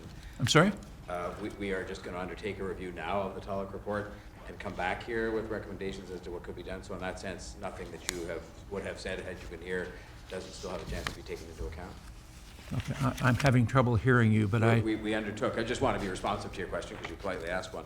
We undertook to conduct a review of the Tulloch report with So respect- it'll include Chapter 12? Okay, Yeah, that's every- fine. That's the all whole we thing, wanted. yes. It's just that the recommendations didn't seem to imply that, but if that's going to happen, I'm delighted. That's what we wanted. Mr. Chairman, in regard to the settlement, TPAC is pleased that there's been some movement, however minor, from the requirement to be 2 officers in a car after dark in Toronto. It's small, but it's a start. But we're concerned that the changes in shift schedule that we've been assured by staff are now underway are not reflected in the new collective agreement. Well, we have not seen the wording of the collective agreement, but just from the report from the chief, it appears that in fact that's the case. So it means that from what we understand, that the collective agreement binds the board to the shift schedule, which is very prejudicial to the any idea of official management of the police force, requiring officers to work 28 hours in every 24-hour period, and same number of officers are on duty at 4 a.m. as at 7 p.m. We think that's really unfortunate because we know that changes are happening in that shift schedule, and we just don't understand why that isn't reflected in the collective agreement.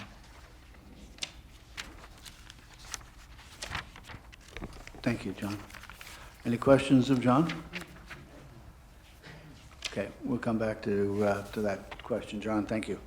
And finally, Kris Langenfeld.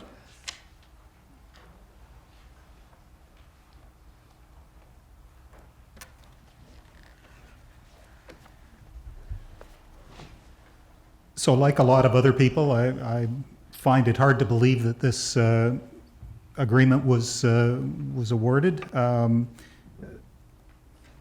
I have to sort of question the rationale that after, I mean, what have we got in the last decade? We've got the G20 and a judicial ruling that we still haven't dealt with at this board, but certainly that deals with issues in policing. We've had increases in crime.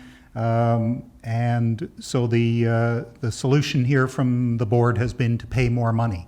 I certainly understand that you might think, or that the argument might be made that, well, there's been a 7% reduction in the staffing over the last year, that you've lost 300 officers, and that paying them more money will maybe get some of them to stay.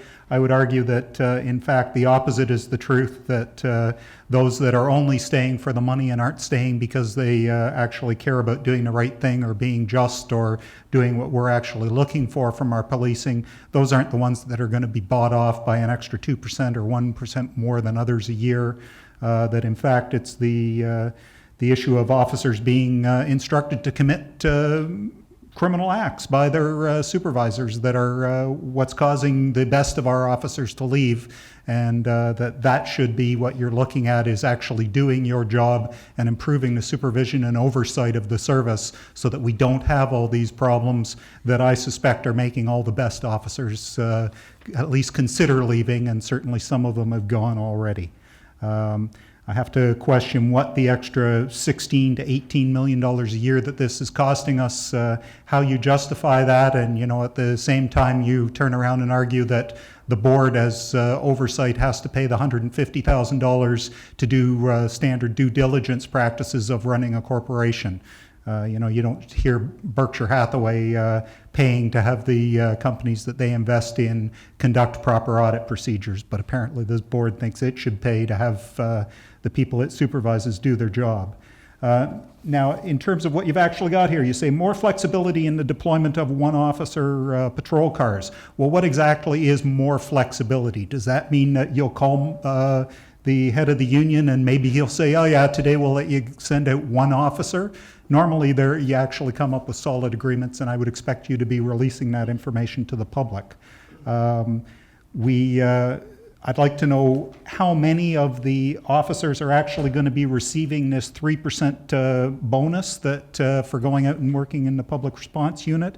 If that represents 5 different officers, then hey, I'm all for it. If that's 20% of your police force that are getting an extra 3% raise for doing policing, I think you got a problem with your negotiation.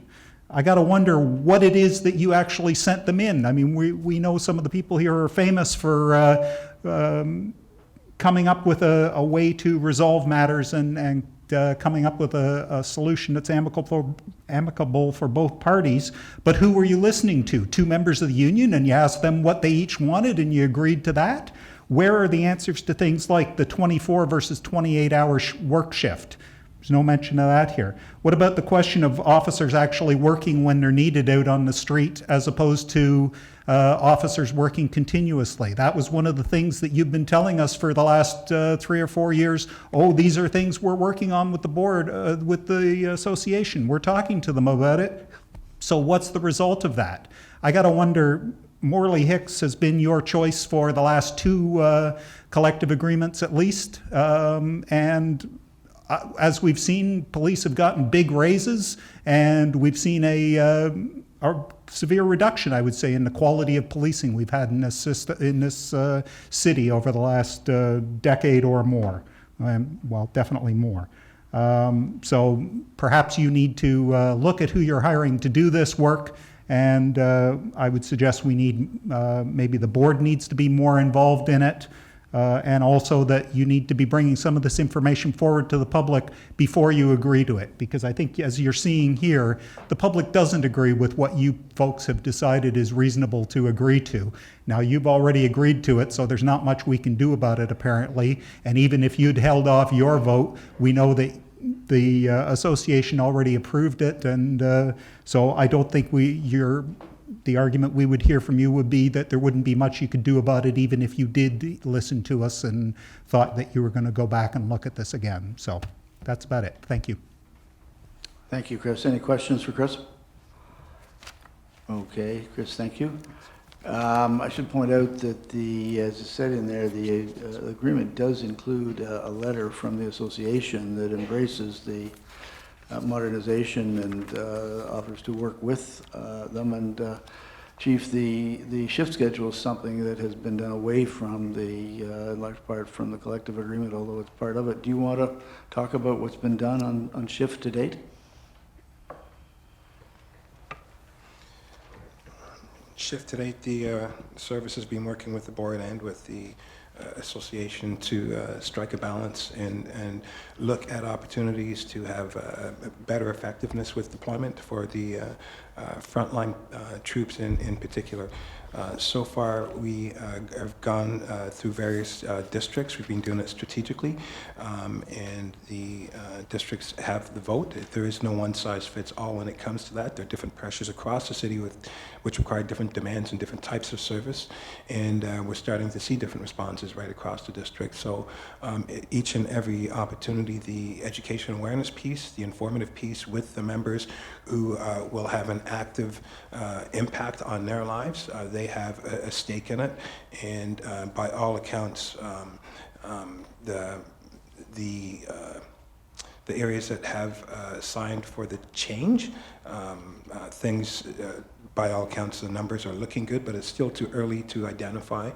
We don't have enough content to really determine the impact, positive or negative, but I can tell you collectively when it comes to response, there are more resources. When it comes to quality of life, the feedback has been tremendously positive, and we're looking to capitalize on all the opportunities that we go as we continue to learn and develop. Thank you, Chief. Any other questions, colleagues, or comments? Mayor Tory? I just might make a comment because I think it's important to Yep. respond to, and I don't frankly know why we dealt with it at the previous meeting and not after the deputations have been received, and that might be something to re-examine for a future year because it is in a way not taking into account the deputations. Not that I think, as Mr. Langenfeld just honestly acknowledged, given the ratification by the Police Association, I'm not sure it would have changed it, but we could have heard the deputations before the decision. These negotiations are difficult and complex, and they involve reaching a balance between the paramount interests of the community and maintaining community safety and making sure that we have adequate resources made available to the police service, including treating service members in a fair manner. And it also includes, as I've often said, that a balance as well with respect to the interests of the people we serve in their capacity as taxpayers. And I think that if you look at the overall compensation, while people have talked about big raises, the actual number across the 5 years, and I think that if you can get these agreements for as long as you can in terms of producing the sort of stable environment in which to improve policing and then work on community safety, that's actually a good thing. But having said that, the numbers taken across the agreement is 2.21%. It's actually a tiny bit higher, just a tiny bit higher than the last agreement that we had, 3 years of which, to my recollection, had a 1 in front of the number of the raise, and I think even in this one, actually the last couple of years of this agreement, or maybe the last 3 years, have a 1 in terms of the raise, a 1 in front of the decimal point. And I think that what we have to take into account in doing that is that I believe there is a unique policing challenge in this city that confronts the men and women who serve us. And I think we set a very high standard, as well we should, of community safety and of policing. And I think there are improvements to be made in that regard that we discuss here every single time, and we hear lots of deputations from people about that. But I think there is no question but that the policing challenge that exists in the city of Toronto, in all of Canada, and for that matter, even relative to other North American cities, is quite unique. I mean, we are the 4th largest city in North America. Thank goodness we don't have some of the challenges that they have elsewhere in North America, but we have our share of challenges here, and that puts those men and women into a situation where more is expected of them. And for me, as a member of the board and as the mayor, I certainly I'm continuing to sort of raise our expectations, and I think, while we have lots left to do, that we're making progress in that regard. But I think if you said to the people of Toronto, would you expect that the police officers serving this city should receive a salary that is at least comparable to that, if not in excess of, but certainly comparable to and matching the highest police salary that would be paid for other cities in the country? The answer would be yes. Because I think they would take account of the challenge that exists for the men and women who serve us. And when you see in the report, as is listed there, that there are police officers in Brantford, in Peterborough, in Winnipeg, who were making quite a bit more, actually, than a Toronto police officer. And I'm not commenting on their negotiations or how that all came about, but I'm just saying the reality is that while it's not a contest, there is a matter of fairness that's part of that balancing act that we have to achieve in terms of how our police officers are compensated for a job here that I think is considerably more complex. I will be expecting more of them. They deliver well for us now, not perfect, and there's lots of room for improvement, but I'll be expecting more when it comes to de-escalation and how we deal with people in distress. I'll be expecting more when it comes to a number of these areas, but I think at the end of the day, the responsibility we have is to try as best one can, knowing that the alternative is to go to arbitration, which can produce results sometimes that are ones that maybe some of the deputants would be even less happy with than with these results. In fact, I would say, just in response to a couple of other things, that some of these things that may be seen because people don't understand them as something odd, like a cleaning voucher thing, is actually an efficiency that is going to save money for the police service and is going to be a better way to avoid complex administration of people handing out pieces of paper and taking them off to the cleaners. And we could debate any one of these agreements, ad infinitum, but I think in this case, the agreement that was reached was one that achieved that balance that is between community safety and making sure we treat our people that work with us fairly, and also treating the taxpayers fairly. It's a lot of money, no question about that, a lot of money taken together.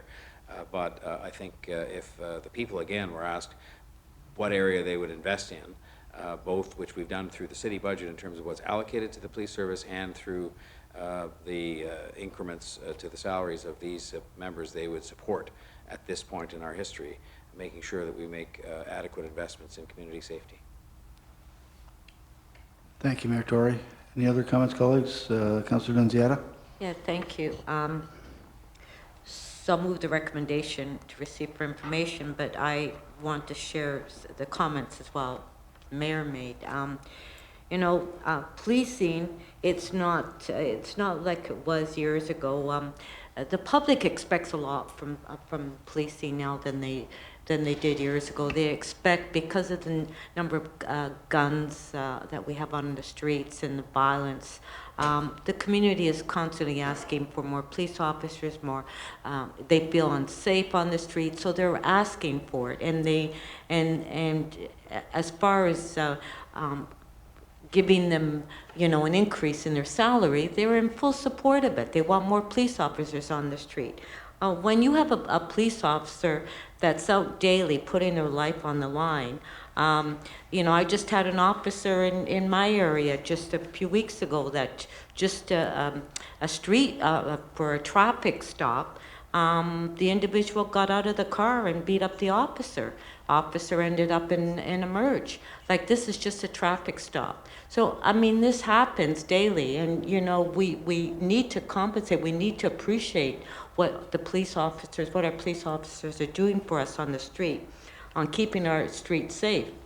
And I know I can speak on behalf of my residents that they support the increase in the budget as far as hiring more police officers, and they support the report that we have before us on paying them a reasonable salary. Their salary isn't any different than our firefighters or EMS or even politicians.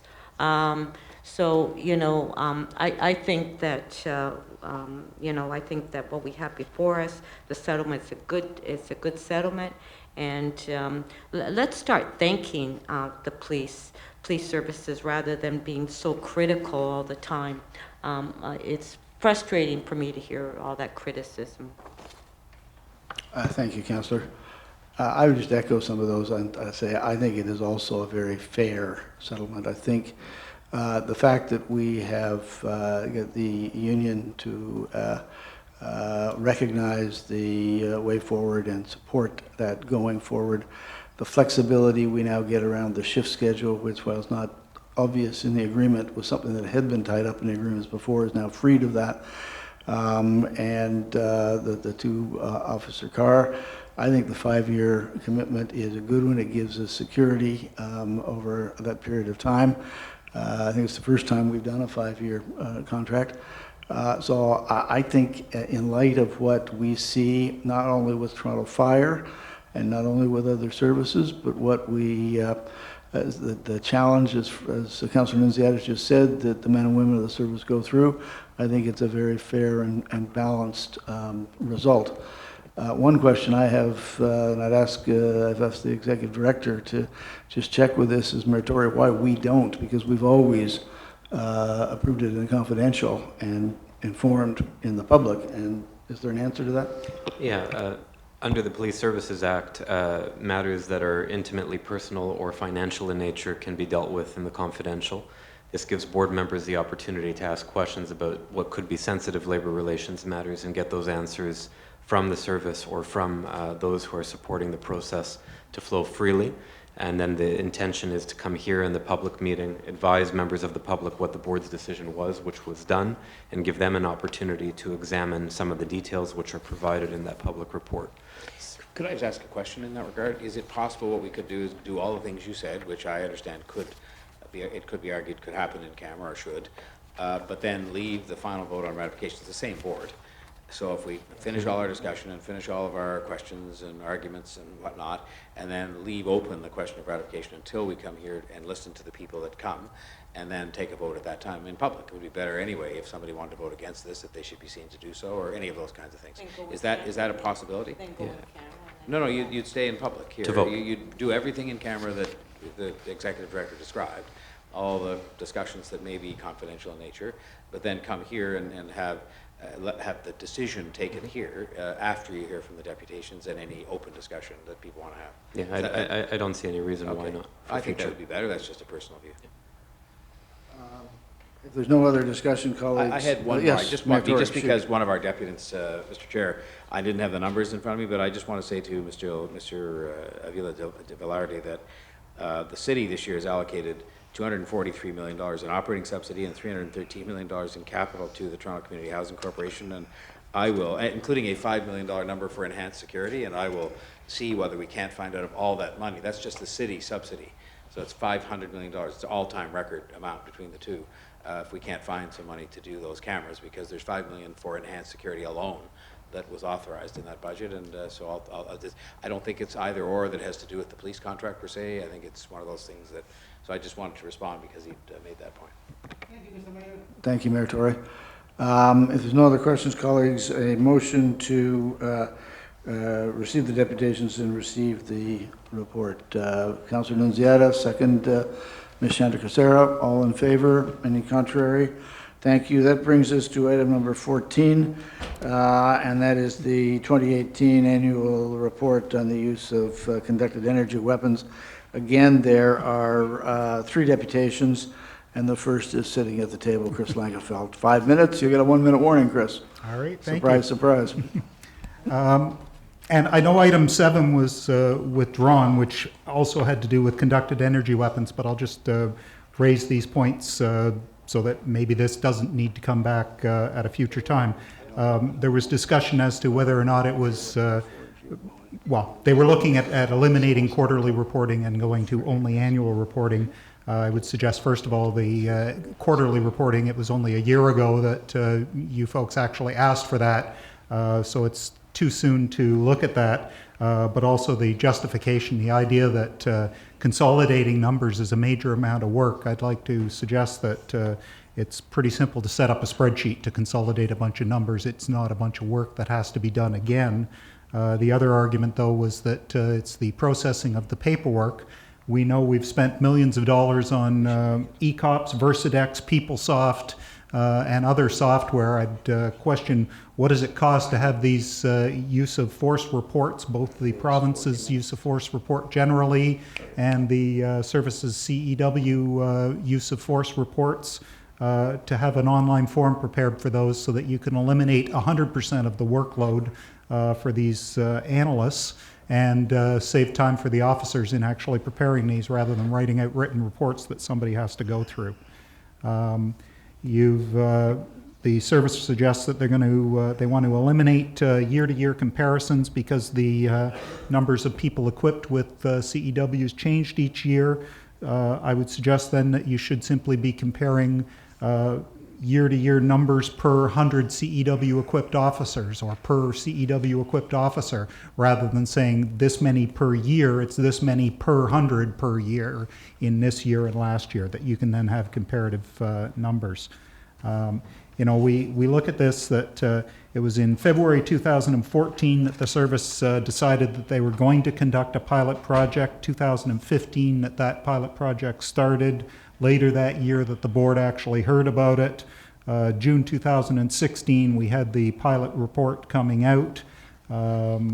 In September and October 2016, the board approved $500,000 for a fairness commissioner and to do a non-binding RFP with regards to body-worn cameras that relates to this CEW matter. And in fact, when this came up in February this year, Mayor Tory, you asked the chief about whether body-worn video was going to be included with all the people being equipped with CEWs, and the suggestion was yes, that would be happening. Ms. Chandrasekaran, you raised the same point. Mr. Pringle, you mentioned it then shortly after. I can give you the references in the video if you want to recall that. We were assured that, you know, you made reference to Justice Iacobucci's report. And in there, recommendation 59B, cameras. All frontline officers who are issued CEWs should be equipped either with body-worn cameras or audio-visual attachments for the devices. And then the very next recommendation, recommendation 60, the same thing. The TPS ensure that all CEWs issued members, including those CEWs already in service, are accompanied by body-worn cameras, CEW audio visual recording devices, or other effective monitoring technology. The guy that the previous chief paid over $1 million to give a report on it gave you the same suggestion twice, that you shouldn't have CEWs out there without cameras. We know from this report there's a lot of promising things in this report. I certainly support CEWs as a less lethal force, but I also have a whole lot of concerns about their use. We all know that there was at least one situation where we were fortunate enough to have an officer with the integrity to report when he found video of a senior officer threatening somebody with their taser. And the excuse was that officer didn't eat his chocolate bar, and that's why he got off and didn't get fired for that. But meanwhile, we've got now 4 lawsuits in this active 1 year now into this, saying that there's 4 civil suits now related to the new expansion of CEW use. I don't know the details of those, if those are more cases of officers terrorizing and torturing innocent people while they're in handcuffs and threatening them with electrocution, or what the details are, which is why the judge that you paid to tell you how to do your job told you twice in a row, have CEWs with this equipment when it goes out on the street. You've all said it's going to happen. We're going to make sure. The chief confirmed, oh yeah, we're going to look at it. Here we are now, 6 years after you started talking about body-worn video, and what are we waiting for? It to be raised again, I guess. So Thank you, Kris. thank you. Any questions for Kris? If not, Kris, thank you. The next deputation is John Sewell.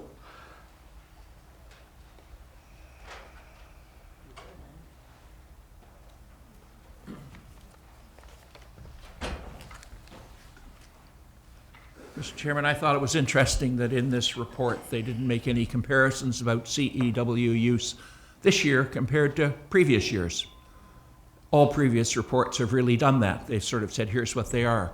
But in fact, what's clear is that the increase in CEW use in the last 5 years is about 3 times. You go back to 2013, and in fact, it was used just 192 times. Now we're up to 550 times. A number of us said at the time when you were thinking of expanding the use of CEWs to all officers that this is exactly what would happen, that we'd see an awful lot more use of these weapons. And that's exactly what's happened. We think you have to reconsider what's happened and go back to the model where the emergency task force has them. They can be called in very, very quickly, or where supervisors have them. But apart from that, you should get them out of the hands of individual officers. Because while it's 550 times this year, next year it's going to be 650 times. I'll bet you. I'll put my money on it. It's just going to go up and up and up. And that's wrong. It's a misuse of a weapon, and I think that the board should be restricting its deployment. It's made a mistake in expanding it. Thank you. Thank you, Mr. Sewell. Any questions of John?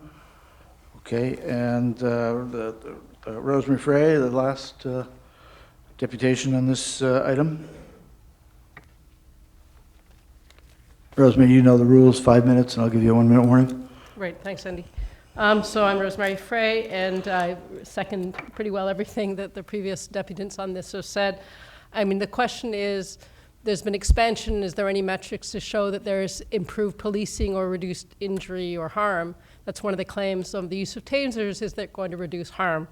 And that gets repeated. And I was just on Friday with some other, I think a few of the board members, Marie Molnar and Upala, how do you pronounce your last name? Chandrasekhara were there, and Chair Pringle and Ryan were there. And so there was a lot of information presented about CEWs, and it, unfortunately, the way it's presented, it doesn't help the police force in terms of reassuring the public or in terms of transparency and honesty. And fortunately, I think Marie spoke up and Upala spoke up at least once, and I spoke up as well.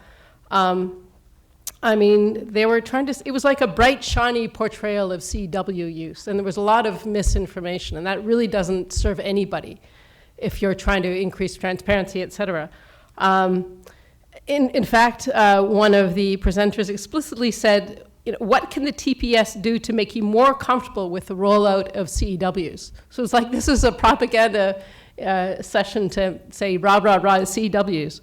But it was, the focus of that day was a lot on mental health. And when one of the attendees asked one of the whether officers are taught how to recognize people in mental health crises, the answer was, our job isn't to diagnose. We just want to respond appropriately. And when someone else asked the officers someone else asked whether officers are trained to deal with people with traumatic brain injuries or other physical, mental, or medical/cognitive impairments that can make them seem mentally unstable, the answer again was no. And so the focus is, well, CEWs are good for that, not lethal use of force. They're good for de-escalation. Yet again, one of the trainers, and not helping public confidence in the use of CEWs, one of the trainers actually told us if someone came at an officer with fist raised, they have to pull out a taser. With fist raised, we're not even talking about a weapon. And there are other examples, am I talking too loudly, of very slanted and deliberately or seemingly deliberately misleading information presented. One of the presenters cited information from a study done by a researcher at the University of Toledo that purported to show that taser use results in little, if any, harm to people with mental disorders. This was echoed by Inspector Kris Bowdy, who said CEWs result in fewer injuries than use of other weapons. Staff Sergeant David Gillis, cited that there have been 0 deaths with CEWs. And another presenter said, at no time has the taser been proven to be the definitive cause of death. Well, in terms of looking at fewer injuries, tell that to the black man, as documented in the Ontario Human Rights Commission report that came out a few months ago. The black man who was, in January 2017, was stomped and tasered, even though he appeared to be not resisting arrest, and he was handcuffed. That's on page 30 of the report. And I'll tell that also that there's no deaths. Tell that to the families of Robert Jacansky, and the family of Rui Nobiko, and the family of Everett Howard, and many other people who have been killed by, pretty clearly, there's a direct connection. It's always negated. It's like direct propaganda from Taser. The script has been written by Axon, the makers of tasers. So I spoke out about this, and fortunately Marie and Paula did as well. And yes, thank you, Andy.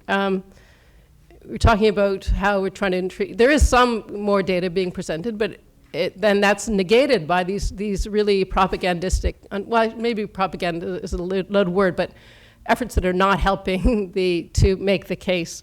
And there's been lots of data. For example, Leslie Wood presented at the October 2017 session on whether CEW should be expanded. She presented clear objective data saying it results in adoption of tasers or CEW does not result in reduced lethal force incidents or injuries to suspects. She said that tasers' business and marketing strategy makes it difficult to evaluate the weapon clearly. Many studies on this matter are often tainted by axons, that's the manufacturer's involvement, sponsorship, and influence. Thank you, Rosemary. Colleagues, any questions for Ms. Frey? Okay. Thank you, everybody. Yes? Is it a question of the dictation? For Rosemary. Rosemary? Sorry, there is a question. Considering that you were there at the training college on Friday, what suggestions do you have for the service to improve their training based on what you saw on Friday? To be honest, does it come from the top in terms of not sort of saying that these weapons result in less harm and less death? There's not more honesty in looking at data from many other jurisdictions, some of which are reducing their CW use because of, also the reduction. There's more and more reductions in more of these warnings of where on the body the taser should be used.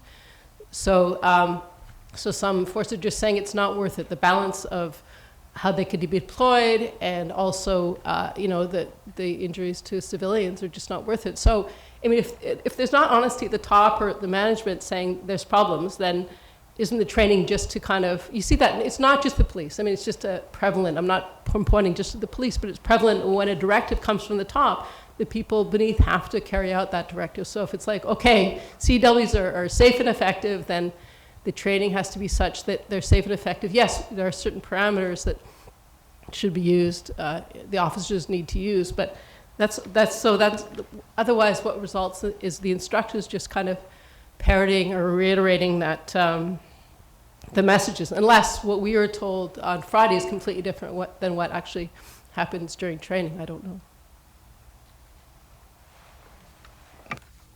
Thanks, Rosemary. Colleagues, any questions, discussion, debate? Yep. Well, and do you want to ask Saunders, do you want to get you or Deputy McLean or someone, just in case there is further discussion? So, No, you I'd start rather off. wait for the questions and then Yep. do our best to respond. Perfect. So thank you for the report, and also just want to say thanks for coordinating that consultation day on Friday. I know you do that on an annual basis. It is an important opportunity for, especially for the members of the mental health community to come in and hear from you, and a good opportunity, I think, for the board members that were there. And just want to say it's much appreciated that you did lead a dialogue on CEWs with the community on Friday, so that's much appreciated. With regard to this report, I have a few comments and then a few questions, so I'll start with my comments first. So I'm very concerned about the rates of CEW display or use on people with mental health and substance use issues. So on page 9, it says that 502 CEW incidents, 207 involved a person in crisis, and an additional 150 were under the influence of substances like drugs and alcohol. So when you total up those two numbers, that's 357, which is about 71%. So that is significant. On page 10, I think it's very good to know that for the majority of the time, CEWs were only displayed. So I think you quote about 63% of the time. I think that's really good to know and good for the public to know. But it is definitely important to note that a CEW was used in drive stun or full deployment on 76 individuals in crisis. That again to me is significant. So my question is about page 10. So if there were 207 CEW incidents involving people in a mental health crisis, I'm wondering why were there only 147 Mental Health Act apprehensions? I would expect those two numbers to be the same, because if a situation involving a person in crisis is high risk enough to warrant the demonstration or the use of a CEW, then I would expect that that situation is also high risk enough to warrant a Mental Health Act apprehension. So can you comment on the disparity in those two numbers? Yeah, absolutely. When we are reporting as of 2009, at the request of the board, the apprehensions under the Mental Health Act. So, that's the 147. So that's the 147. So at times, when the officer is observing the behavior in front of him, her, or them, then it requires the application and the use of the tool. But that may de-escalate to the point where the person is no longer in crisis, where the person has to come into our custody, so where we have to apprehend them.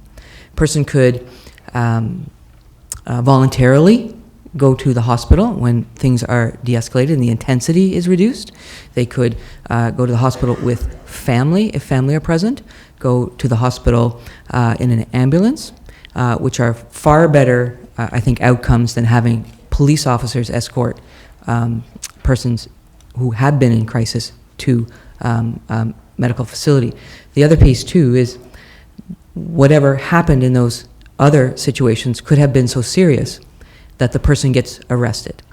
And that's not an apprehension. That's a completely separate process. And that's why it's not included in that number. Okay, I think that's a really good explanation. I think there's value in providing some of that detail in the report, because that's always kind of an outstanding question for me when I see those numbers. Another question I have is on page 14. So it says that the armament officer is currently preparing an RFP for the research that the board has requested on CEWs. So you recall a few deputants also made reference to this. The board made a motion back in February 2018 on this research. So it's been over a year. So when do you expect this research to begin? Absolutely. So our armament officer is already working with our purchasing agent, purchasing rep. The scope and the background information is already with him. There were some delays because of holidays. And so I would anticipate that it would be out on Mercs by mid-April, is kind of what we're estimating. Okay. And my last question, a few of the deputants brought up Justice Yakubuchi's report, especially around the body-worn cameras. So when can the board expect an update on your body-worn camera initiative? That's not my area. Chief, do you want to take that? So in the spirit of the numbers and trying to reference with the discussion on being best in class when it comes to how we need to respond and react with people that live with mental health issues versus the taser discussion, where the taser was one of the recommendations as a tool in that process. And so when you take it in that conversation, yes, in the perfect world scenario, the utilization of body-worn cameras was definitely a discussion in a perfect world. With the right budget, with the right systems, with the right storage and capacity issues, we certainly would have liked to have moved to that. I can tell you that when we did our pilot project on the body-worn cameras, there were a lot of things that we learned in the process. We're moving towards that. Q4, you'll be hearing discussions as we move closer towards that target date, moving towards implementation of that. And hopefully, when we do get it right, there'll be that harmonization piece to close the loop on all aspects. But presently, the reason for the body-worn cameras is accountability. And when we talk about the ways in which we measure and look for accountability on a regular basis, I want to be clear to the board that it is something that we do take very, very seriously. We always have, we always will. We're continuing to look for best practices so that we do get it right, to strike the balance, that the public is comfortable with what we're doing, and also that our members of the service have and understand the sensitivity of when we use a taser or conducted aiming weapon on anybody at any time, specifically those instances where we're dealing with people in crisis. Sorry, so did I hear you clearly? We'll hear more in Q4 about the body-worn cameras? Yes. Okay, thank you. Colleagues, other questions? I just have a couple. Mr. Sewell talked about the increase in the number. I think he said four times. The number, as we've rolled this out to frontline officers, the number of tasers out there is up. And we have seen a rise in the usage, naturally, just by the number of tasers out there. And you might just go through the reporting that needs to be done every time someone just draws. I know we've done it again, but briefly, how does it done? And are we seeing an offsetting fall, because we must show every time we draw a pistol, a fall in the number of times that we do draw pistols and do that? So when the CEW is displayed, is used in drive stun, the manufacturer's word, full deployment. Whenever it is used in any capacity, a CEW report goes in, as well as a provincial use of force. The CEW report is a Toronto Police Service form that captures some of the gaps that are not in the provincial form. And those gaps are requirements of this board that actually go into this report. And so when those reports are completed, they are reviewed by the person's supervisor, they are reviewed by the person's unit commander. Be the day that it was drawn, or right after the shift, is that correct? Very closely after. They must complete their paperwork by the end of the shift. And then that paperwork goes to our use of force analyst to be reviewed. And reviewed to see if there's compliance with training, with our governance. If there are issues that are identified, then our use of force analyst consults with our armament officer to see if there is more information that's required, or more training on an individual level or a service-wide level, or changes to our governance. Then it goes to our risk management unit training analyst to be put into the database. And so it goes through all of those reviews because we are reporting out on our use. And while there's the incidence of CEW use low low frequency, high impact. We want to make sure that the data that we are reporting on is accurate, so that if we can see some trends, then we can address them quickly. We also have the Incident Response Committee that reviews things as well and provides input from a variety of perspectives. So there is a lot of supervision in terms of the use of this tool. One of the things that I don't want to get lost in this conversation is I put in this report this year, which hasn't been in the report in previous years, some context, and you'll see that on page 3. I stopped short of putting our over 2.2 million documented contacts, but I did put some numbers in there that are important. So in fact, last year, we attended over 29,000 calls for service for persons in crisis. That's actually up 7%. However, when you look at the use of the CEW in 207 instances, that represents approximately 0.7% of the time, or roughly 1 in 140 instances. The other piece last year, again, for more context for what our officers are facing, is that we apprehended over 10,000 persons under the Mental Health Act. And of those 147 of these where the CEW was used, you're looking at approximately 1.4% of those incidents, or 1 in about 200 of those incidents. And we'll remind the board that over 63% of the time it is display. Our members are reporting that over 86% of the time it's effective. So by just looking at the numbers and not looking at the context in which our officers are working, it's not an entirely fair or complete review.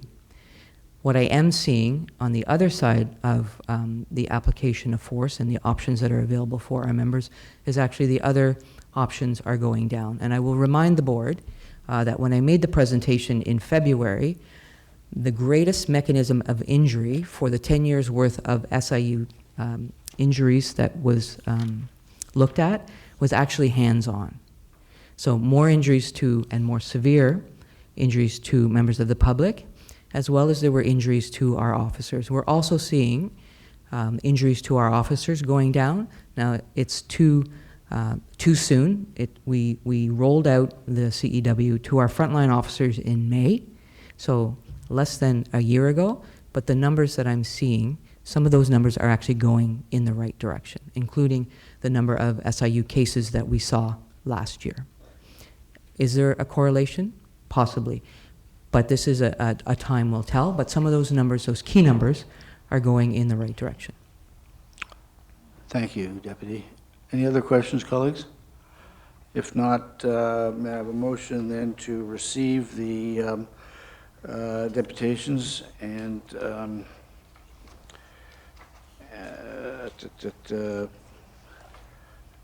receive the deputations and to receive the report. Ms. Chandracasera, seconded. Ms. Molnar, all in favor? Any contrary? Thank you, everybody, very much. That takes us now to item number 17, which is a deputation from Miguel. This is the Neighborhood Officer Program.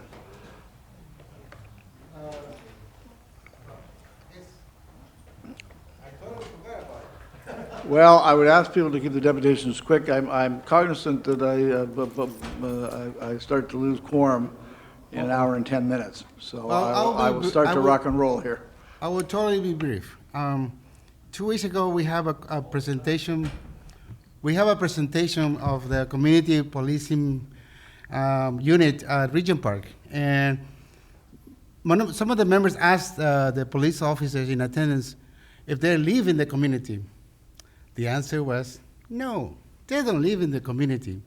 So going back to recommendations of TPAC, the Toronto Police Accountability Coalition recommends Section 12 of the Judge Tulloch review, street checks review, to incorporate more members of that live in the community rather than those people that live outside the GTA According to the Toronto Star, again, I give them credit for their search, is that 75% of the current employees of the Toronto Police are living outside the boundaries of the Toronto area, which represents only 25% of officers working and living in the city of Toronto. So those are the recommendations that this board has to work on, to include more people from Toronto region, so that whatever they spend here is spent in the city, that all the taxes are coming back into the city instead of going outside to Mississauga, to Peel Region, to other regions of the city where they're taking away high taxes, especially property taxes. The other thing I want to say is that why don't we review again the issue of the uniform?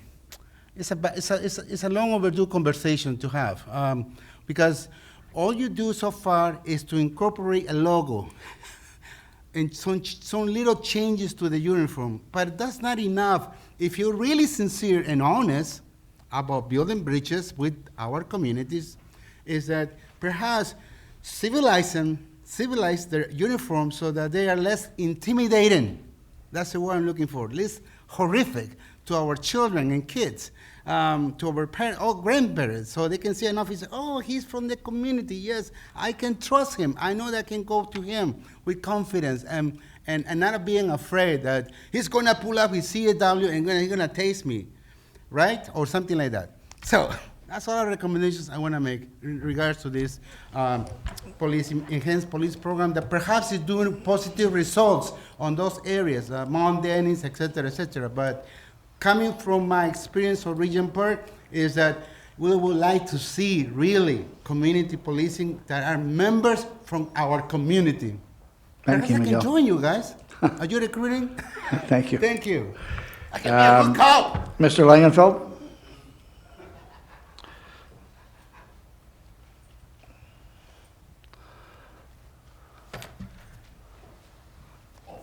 No, I'll just use one moment of my time up here to just comment on the last item regarding CEWs.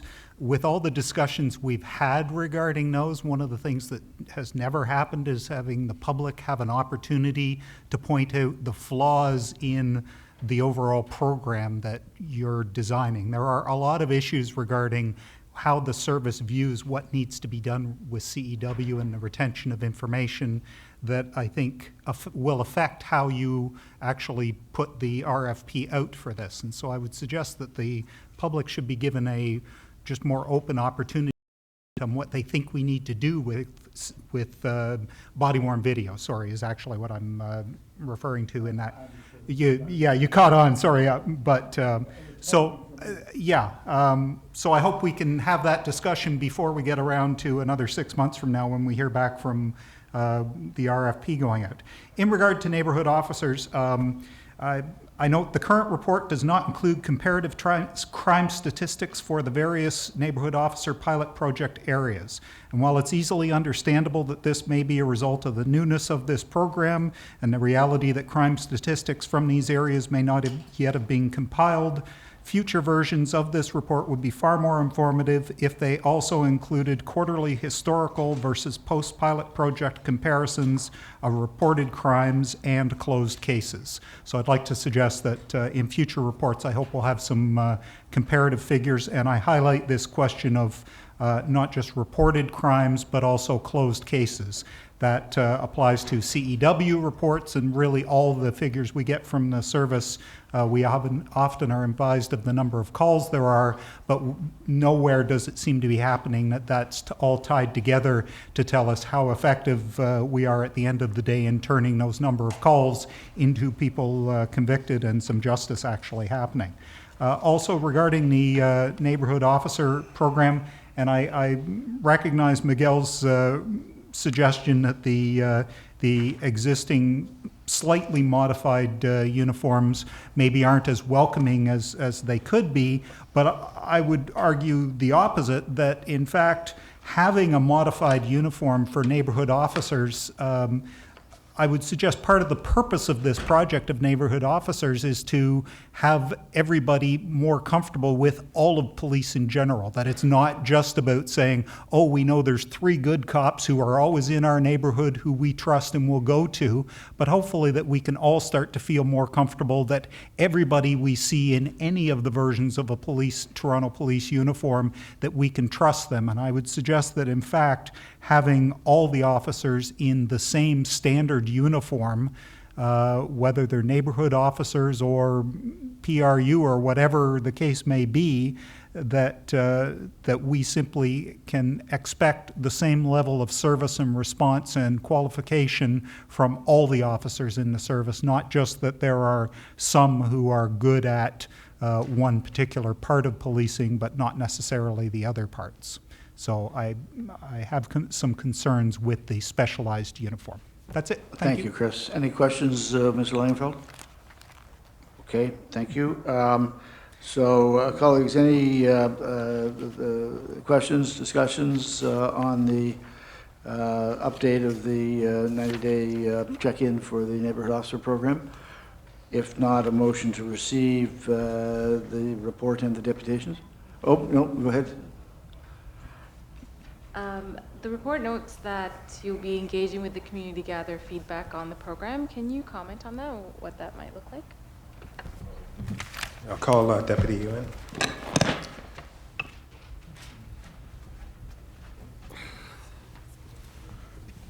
Where's this on? Is this on? Sorry, could you repeat the question, please? The report notes that you'll be engaging with the community to gather their feedback on the program. Can you just comment on that and what that will look like? Correct. The project will be over by the end of April. Humber has already, I already spoke to Humber College yesterday. They're going into the 8 neighborhoods in May to speak with the residents and all the social agency from an academic lens.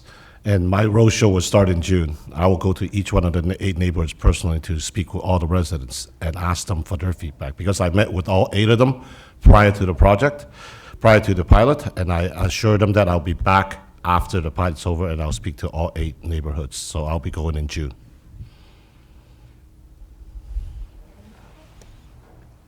Thanks, Peter. Any other questions, discussions, colleagues?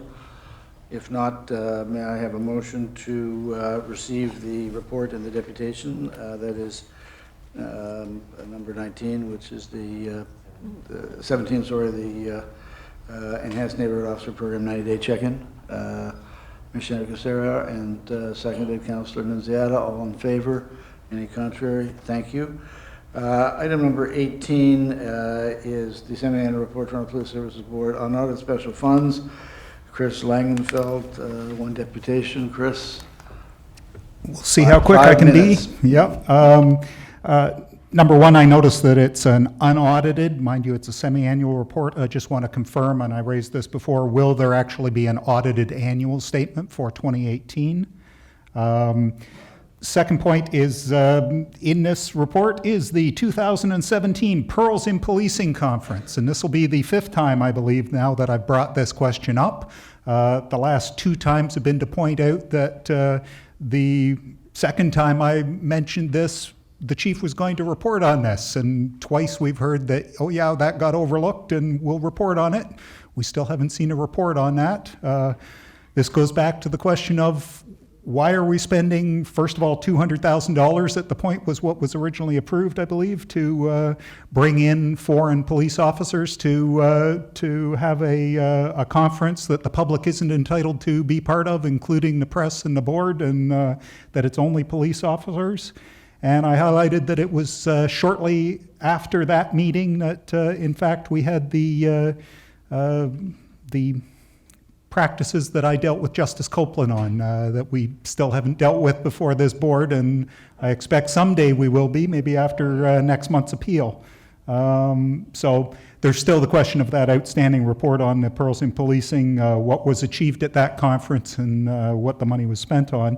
And then the last item in this special fund matter, and I would just, before that, just point out that, you raised the point of the $150,000 for the review of the for the Wellbeing, Harassment, and Discrimination Review, that $150,000 represents 0.014% of the police budget. So to imply that they can't find enough money in their operating budget to do that, and that that's a special item that needs to be dealt with, I think is ridiculous. But the other item under the special fund here was the funeral costs for the Toronto Police Services officer who died in York Region after he was off shift, and as far as I know, there's no information yet on the cause of death there.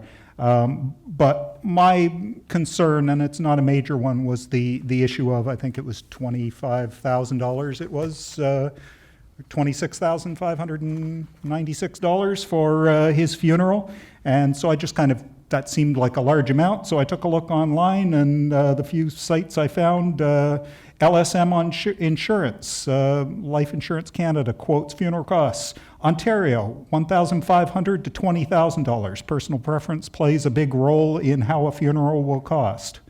Also, funeral costs around the globe. Toronto, Canada, $1,400 to $12,000 Canadian is the average cost. So we're double that for this officer's funeral. You can compare that to, there was an officer, a Guelph police officer who died, and in that case, that reported funeral costs $163,000, and there were a lot of issues raised by the public about that much money being spent. And so I'm not concerned with regard to this officer in particular, but I'd like to suggest that there should be some kind of guidance from the board to sort of indicate how this is determined, that when, God forbid, there's another situation where an officer does die and the service or the board is going to pay for that funeral, who's making the decision? Is it just we spend how much to have however grand a funeral we think we can get away with, or is there some kind of guidance as to how that's going to be provided for? Should the association be paying part of those costs? Things of that nature, and I'd say it's much better to look at that in the arbitrary hypothetical concept beforehand, where we're not dealing with the understandable suffering of officers that are dealing with a friend of theirs having died on the job. I don't mean to belittle those officers that have risked and lost their lives in fulfilling their duty, but I think the public as a whole has a right to be concerned about the use of public money in those instances. Thank you. Thank you, Kris. Any questions for Kris? Okay, thank you, Kris. If not, any discussion, colleagues? Yes, Councillor Untitled? Yeah, so just on the second page, we have the sponsorship, and then the following non-used funds were returned, right? Then you have a list of, so were those funds allocated and then withdrawn? Like, why were they returned? Right. Like, if I just can understand that chart. So there's a number of unused funds, you're right, Councillor. Oftentimes when a proposal goes forward for funding of a particular event, like in the case of many of these, there's a budget allocated. Sometimes all of that budget gets used, it's approved by the board. Sometimes it doesn't. When it doesn't, the special fund policy requires that any unused funds get returned. Oh, so all these were all That's right. allocated and they didn't use the total amount? That's right. Yep. Oh, okay, thanks. Any other questions, colleagues? If not, may I have a motion to receive the deputation and receive the report? Ms. Molnar, second Ms. Chandra Casera. All in favor? Any contrary? Now, item number 19, I am informed, and I'm horrified since it's a report from me, that there's a mistake in it, and so that it will be withdrawn. Do we need a motion to, so moved by Ms. Molnar, a motion to withdraw item number 19. It's a report that will come back at the next meeting because there's just a mistake in the math, is that right? Okay, proposal to withdraw by Ms. Molnar, seconded. Mayor Tory, all in favor? Any contrary? And that takes us to item number 21, which is the 2019 filing of the Toronto Police Service procedures. There are, I think, two deputants on that. The first one is Derek Moran. Derek, 5 minutes, 1 minute warning. I just want to say, by me speaking at this meeting, this shall not be deemed to be in any way my consent expressed or implied, in doing so is fraud. God bless Her Majesty the Queen, and long live Her Majesty the Queen. Now, last month, I told you I'd bring this month. You remember the thing that happened between Councillor Nunziata and Brenda Ross last month? Little kerfuffle. This is Bracken versus Fort Erie, Town of Fort Erie, 2017. Ontario Court of Appeal said, democracy depends upon the free and open debate of public issues and the freedom to criticize the rich, the powerful, and those who exercise power and authority in our society. Debate on matters of public interest will often be heated, and criticism will often carry a sting, and yet open discussion is the lifeblood of our democracy. So I wish, thank you, Miguel, I wish to discuss, mentioned in this report, procedure 12-03, the use of affidavits.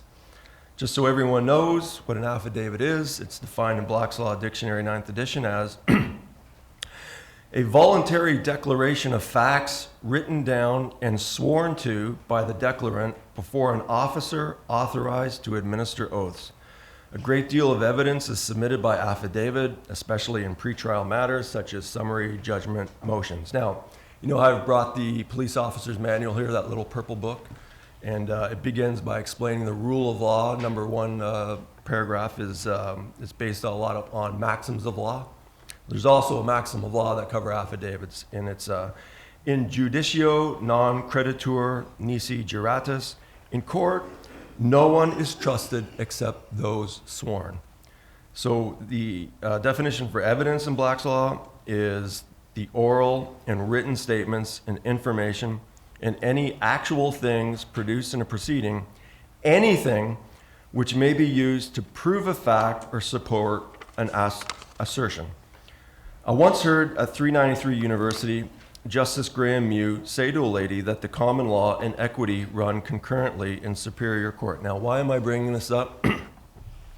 Because I don't know if it shows up here on the screen.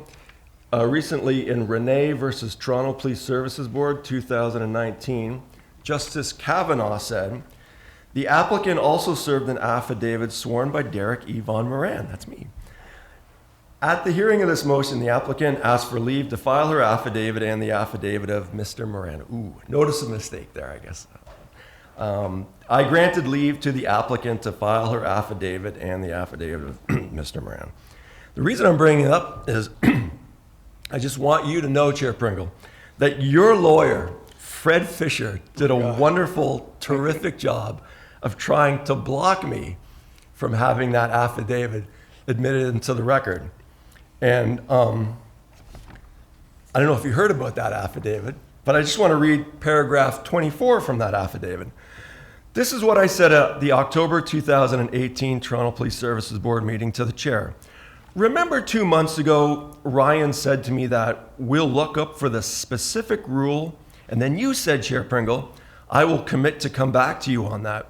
Did you guys ever find the rule in your rules that says we can't ask questions at these meetings? The chair, that's you. Yes. Then I ask, is it posted on the board's website? In the background, someone off mic, who I believe was then board administrator Carlene Bennett, says yes. The chair, again, that's you, says check the website. I asked, did you guys update it? Ryan says, no, it's part of our procedural bylaw, and afterwards, if you want, through email, we can correspond with you and provide you with further information. And we did correspond by email. Now, he said that he'd get back to me regarding the specific rule. Do you know what those specific rules were? He gave me the definition for deputation, which is not a rule, it's just a definition. And he gave me Rule 17.6, I believe it was, which deals with what happens after a deputation takes place. So do you or Ryan want to correct the record here and tell me what exactly is the specific rule in your board's bylaws that says that we cannot ask questions at these meetings? Okay. Thank you very much, Derek. Do you want to correct the record? Because otherwise, We'll take a look at it. there's We'll no take a other look way at of it. looking at it otherwise that you guys just flat out lied to me. You said that you We'd would never do get back that. to me regarding the specific rule, and you gave me a line of BS. So, Derek, we'll look at it again. I thought we Oh, had, we'll but look at it apparently again. not. Yeah, Okay. okay. Okay. Well, no, that's fair. We'll look at it. I'll let you guys I'll give you guys more time to look at it closer and find the specific rule. That sounds fair. We'll come back to you with an answer. Okay? With the specific rule, what you committed to. I will come back to you with an answer. Thank you. No evasion, no dodging. Okay. With an answer. Any, yeah, that's, I know Mayor Tory said at executive committee the that it has to traffic be was on bad, Thursday. right? All right. The Okay, specific thank rule. you, Derek. Okay, that was, there's another deputation, Kris Langenfeld. Kris, 5 minutes. Okay. And again, just mentioning items that maybe got missed. I mean, I mentioned pearls in policing, and that didn't come up in any of your follow-up, and there was still no commitment to get that report that's been promised twice before, so I'll just mention it again. Regarding item 19, I'll just point out, I was going to speak on that to point out that the version of your spreadsheet that you put out was so small and at such a low scan rate, I couldn't read it. It did mention something about it looked like 1.5 million paid to Hicks Morley, and I was going to question that, but I was going to ask for this matter to actually be brought up again because I couldn't read your report. So I hope the next version will actually be legible. And actually, while I'm on that subject, I'll point out your agenda, when the font that you're using, and you can pass that down. That's what it comes out with when you print it, because you're using some illegible private font that's not actually a public accessible font, and that's what prints out through the copy houses if you try and print your version. And for me to try and edit and update and send you outlines of your agenda, it takes me several hours of work. So I hope you'll look at the technical issues regarding your creation of the agenda. Regarding the item 21 that I'm speaking on here, police procedures, I'd just like to suggest that all police procedures should in fact be posted and publicly accessible on the service website. Granted, you may need to redact certain portions of that. I'm not looking to have secret information put out or anything like that, but I think there's a lot of issues. As some examples, procedure 01-02, search of persons. Procedure 04-04, facial recognition system. I've brought that up with you, and I'm still waiting to talk on that again, hopefully. Item procedure 10-13, threats to school safety. I think the public would reasonably like to know at least some of the information on policies and procedures that police have set up in that. Not that obviously we need all the information, but certainly that we can have some of that. And then I was really interested to know what procedure 15-08, the MP5 submachine gun policy is for police officers, because that is your procedure. So I'd really like to know what the service has put out as a procedure that isn't governed by board policy regarding submachine guns on our streets in the hands of police officers. We've talked about the carbide when it was approved and what the issues should be there. I'm even more concerned about the machine guns. So I hope, and granted, I'm sure there'll be a little bit of extra work in redacting that information, but I think it should be publicly available, at least parts of it that can be released. Thank you. Thanks, Kris. Ryan, did you have an update on the earlier one that Kris was talking about? Kris, sorry, the pearls of policing Pearls. matter you raised in the last deputation. My understanding from the service is that report is coming next month for the board. Thank you. Any other questions, colleagues, of Kris, or any discussion on this report? If not, a motion to receive the report and the deputations. Mayor Tory, seconded Ms. Molnar. All in favor? Any contrary? That brings us to item number 24, which is the annual report sole and single source purchases. Derek Moran and Brenda Ross. So Derek?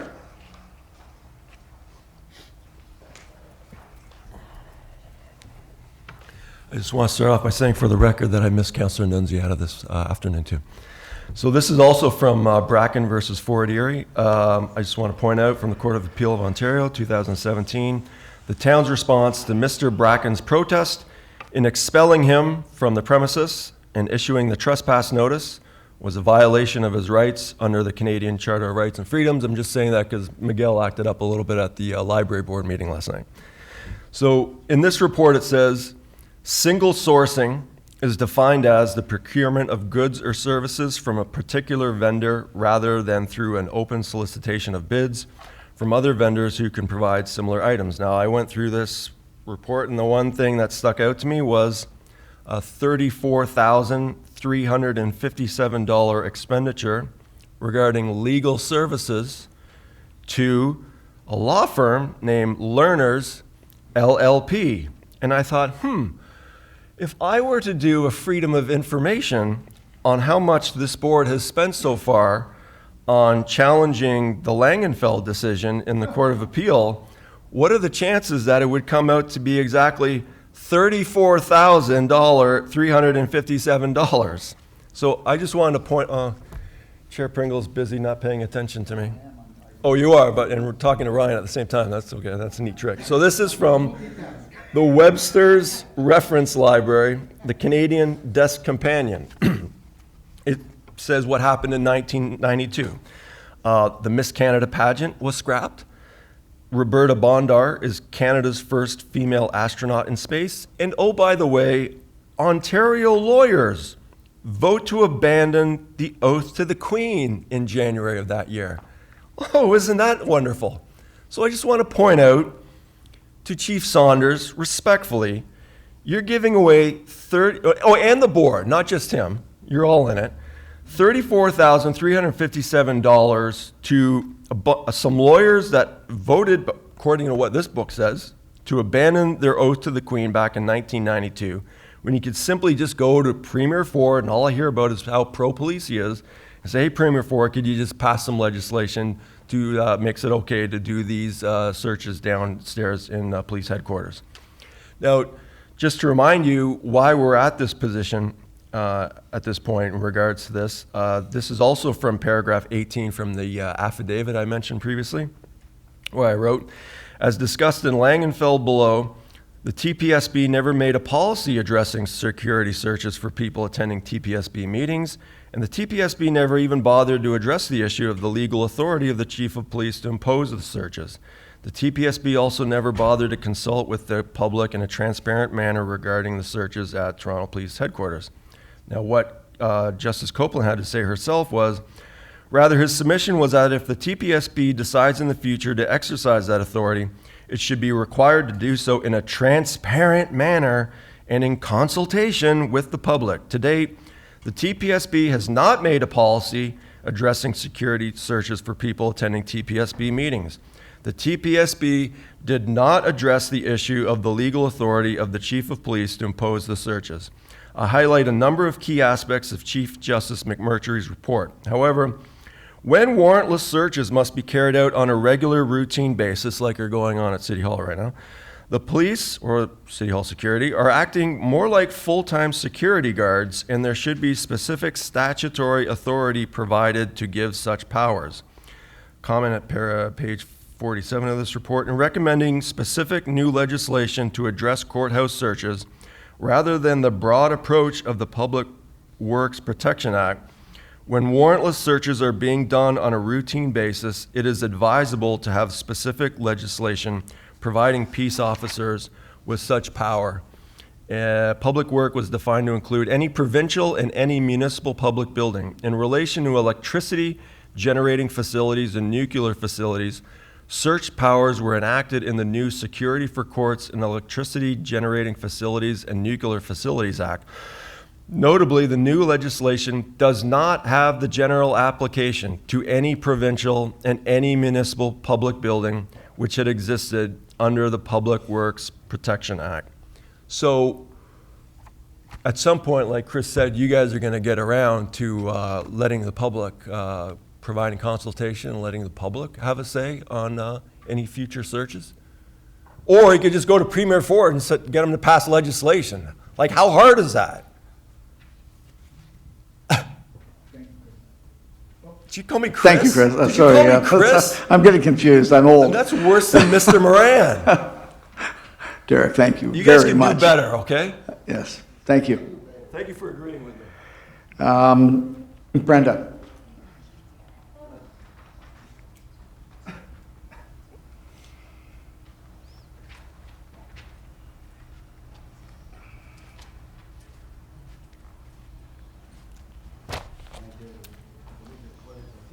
My problem was that when I was younger, I wasn't acquainted with these three gentlemen. But at least I can say I am now. We love you. Thank you. I love all of you.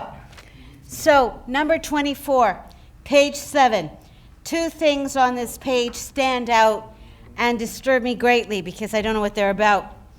First one, number 10, the 10th line. Johnston and Cowling, a law firm, specialized services, $227,000 approximately. And number 27, line 27, Heenan, Hutchison, another law firm, legal services, $457,000 approximately. We're talking about almost $1 million there. I have a question. We have not even the vaguest notion of what those two cases are about. I understand that some of this is confidential, but when we're talking about that kind of money, it would be nice to have some hint as to what they might be about. Today, so far, you guys have spent, on paper, a small fortune of taxpayers' money, and some of these items, we have no idea what they're about. I'd like to point out, nobody answered my question of earlier this afternoon when I asked what the figures were regarding the police negotiated contract. Were those wages and benefits or just wages? And that's a very important question. You're spending taxpayers' money like it's water. So for these two items that come to a fortune on page 7, number 10 and number 27, I would like some hint. I don't need to know any confidential information, but I would like some hint as to what this is about. I think the public would like to know where almost your $1 million just went. For legal services pertaining to what? Just a topic will be enough to satisfy me. Thank you. Thank you, Brenda. Any questions for Brenda? Okay, thank you, Brenda. If not, colleagues, any the questions or discussion on item number 24, which is the sole and single source purchases? If not, a motion to receive the deputations and receive the report. Councillor Nunziata, seconded Ms. Molnar. All in favor? Any contrary? That brings us now to number 27, which is the Chief's Administrative Investigation, the alleged sexual assault complainant 2018R, and Kris, that's you. That's the sole deputation. Thank you. Well, at least we can all go home after this. So I note that, first of all, this, well, it's letter R, so what's that, 1920 or so of the sexual assault complaints against police officers, and this comes out days after the OIPRD's report on the continued, long-standing, well-known, repeatedly documented procedure of Toronto Police to sexually assault people that are arrested. You look at the details of this case, and at best you could imply from the information provided that somebody thought there was a possibility that maybe perhaps a crime could be being committed. But that doesn't justify forcibly removing somebody's clothing while a gang of people hold them to the ground. That's called gang rape, and it's pretty disappointing that we have our police officers doing that, apparently because they think they're allowed to. Secondly, I'd like to note that on every one of these reports that we see, at the bottom of the first page every time it reads, Section 11.2, the regulation states, the purpose of the Chief of Police's investigation is to review the policies of or services provided by the police force, and then I'll underline the rest, and the conduct of its police officers. In other words, the whole point, Chief, of your doing a Section 11 review is not just to look at whether or not the services procedures, whether or not you think that they're okay or your officers think they're okay, but you're actually supposed to be doing a disciplinary review to see if, although the SIU decided that there aren't sufficient grounds to file criminal charges, whether or not there is in fact a violation of police expected norms and the requirements of police officers. And in fact, I'd challenge you to show me in any of all these reports that we see where there's any indication that that's ever happened. I agree, there's probably lots of situations here where it would be difficult to successfully prove that the person committed a criminal offense and to get them charged on it. But there's certainly misconduct, and there's certainly actions and activities that many times in these reports are not the activities and actions that we expect and want of our police department. We expect better. And the fact is, these reports, when the SIU decides that there isn't sufficient grounds for criminal charges, then the chief of police and his professional standards unit is supposed to be reviewing the conduct to see whether or not they've met the internal requirements of what we expect of police officers. We expect officers to be acting in accordance with the norms of our society. I think most of you have a pretty good idea of what we expect from you, and I think a lot of you read these reports and you know that those officers aren't coming up to that level of standard. And the problem is that nobody's doing anything about it. We go, oh well, we can't successfully convict them and put them in jail and fire them, so I guess we'll just put them back out on the street. And whether you're talking about the guy that killed somebody and is actually in jail for one of the few times, even in that case, we had a whole bunch of officers standing around, and after that guy fired 9 shots, that officer was turned around and put back on our streets again in the short term. Nobody took him into custody. Nobody questioned it. Now, we know now finally he was convicted of being a criminal. We know he's a felon. The officers there at the time, one would assume that they all knew it too, or they certainly should have, but nobody did anything about it. And that's the problem, is that the thin blue line, as we all refer to it, the policy of police officers to simply turn a blind eye when they see crime happening, is not acceptable to the public. And the fact that it's acceptable to some people is a bigger or as big a problem as the conduct of those officers. So I'd like to suggest that the board do a little more questioning into where is the other half of these 11.2 reviews by the chief. Where is the review into the conduct of the police officers in this case? Where is the review here of the 3 officers that, without any, according to this report, with no indication of reasonable suspicion or probable grounds to suspect that the person was secreting drugs on them, only the fact that they had been apparently dealing drugs, that suddenly that qualifies them to be strip searched? That's not what the law says. We know the Supreme Court under Golden has said that that's not acceptable. It's been brought up I don't know how many times here. It's 2 or 3 times a year that we discuss the fact that these aren't legal searches, that they shouldn't be happening, and yet nothing's being done about it. So I hope you'll start changing that. Thank you, Kris. Thank you.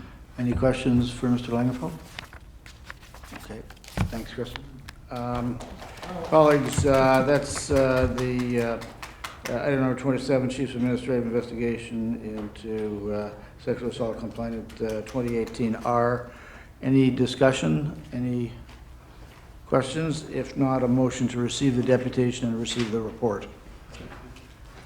Ms. Molnar, seconded Mayor Tory. All in favor? Any contrary? We've got one last item, which is the walk-on, which is 22, the Global Search Solution Project. Is there any discussion there, or if not, a motion to approve? Councillor Nunziata? Seconded? Is there a seconder? Ms. Chandrasera? Oh, sorry, Ms. Molnar, beat you to it. Any further discussion? If not, all in favor? Any contrary? It's carried. How about a motion to adjourn? Motion to adjourn. Ms. Molnar beat you to it again. You can second it, Francis. All in favor? Any contrary? Carried. Thank you, everybody.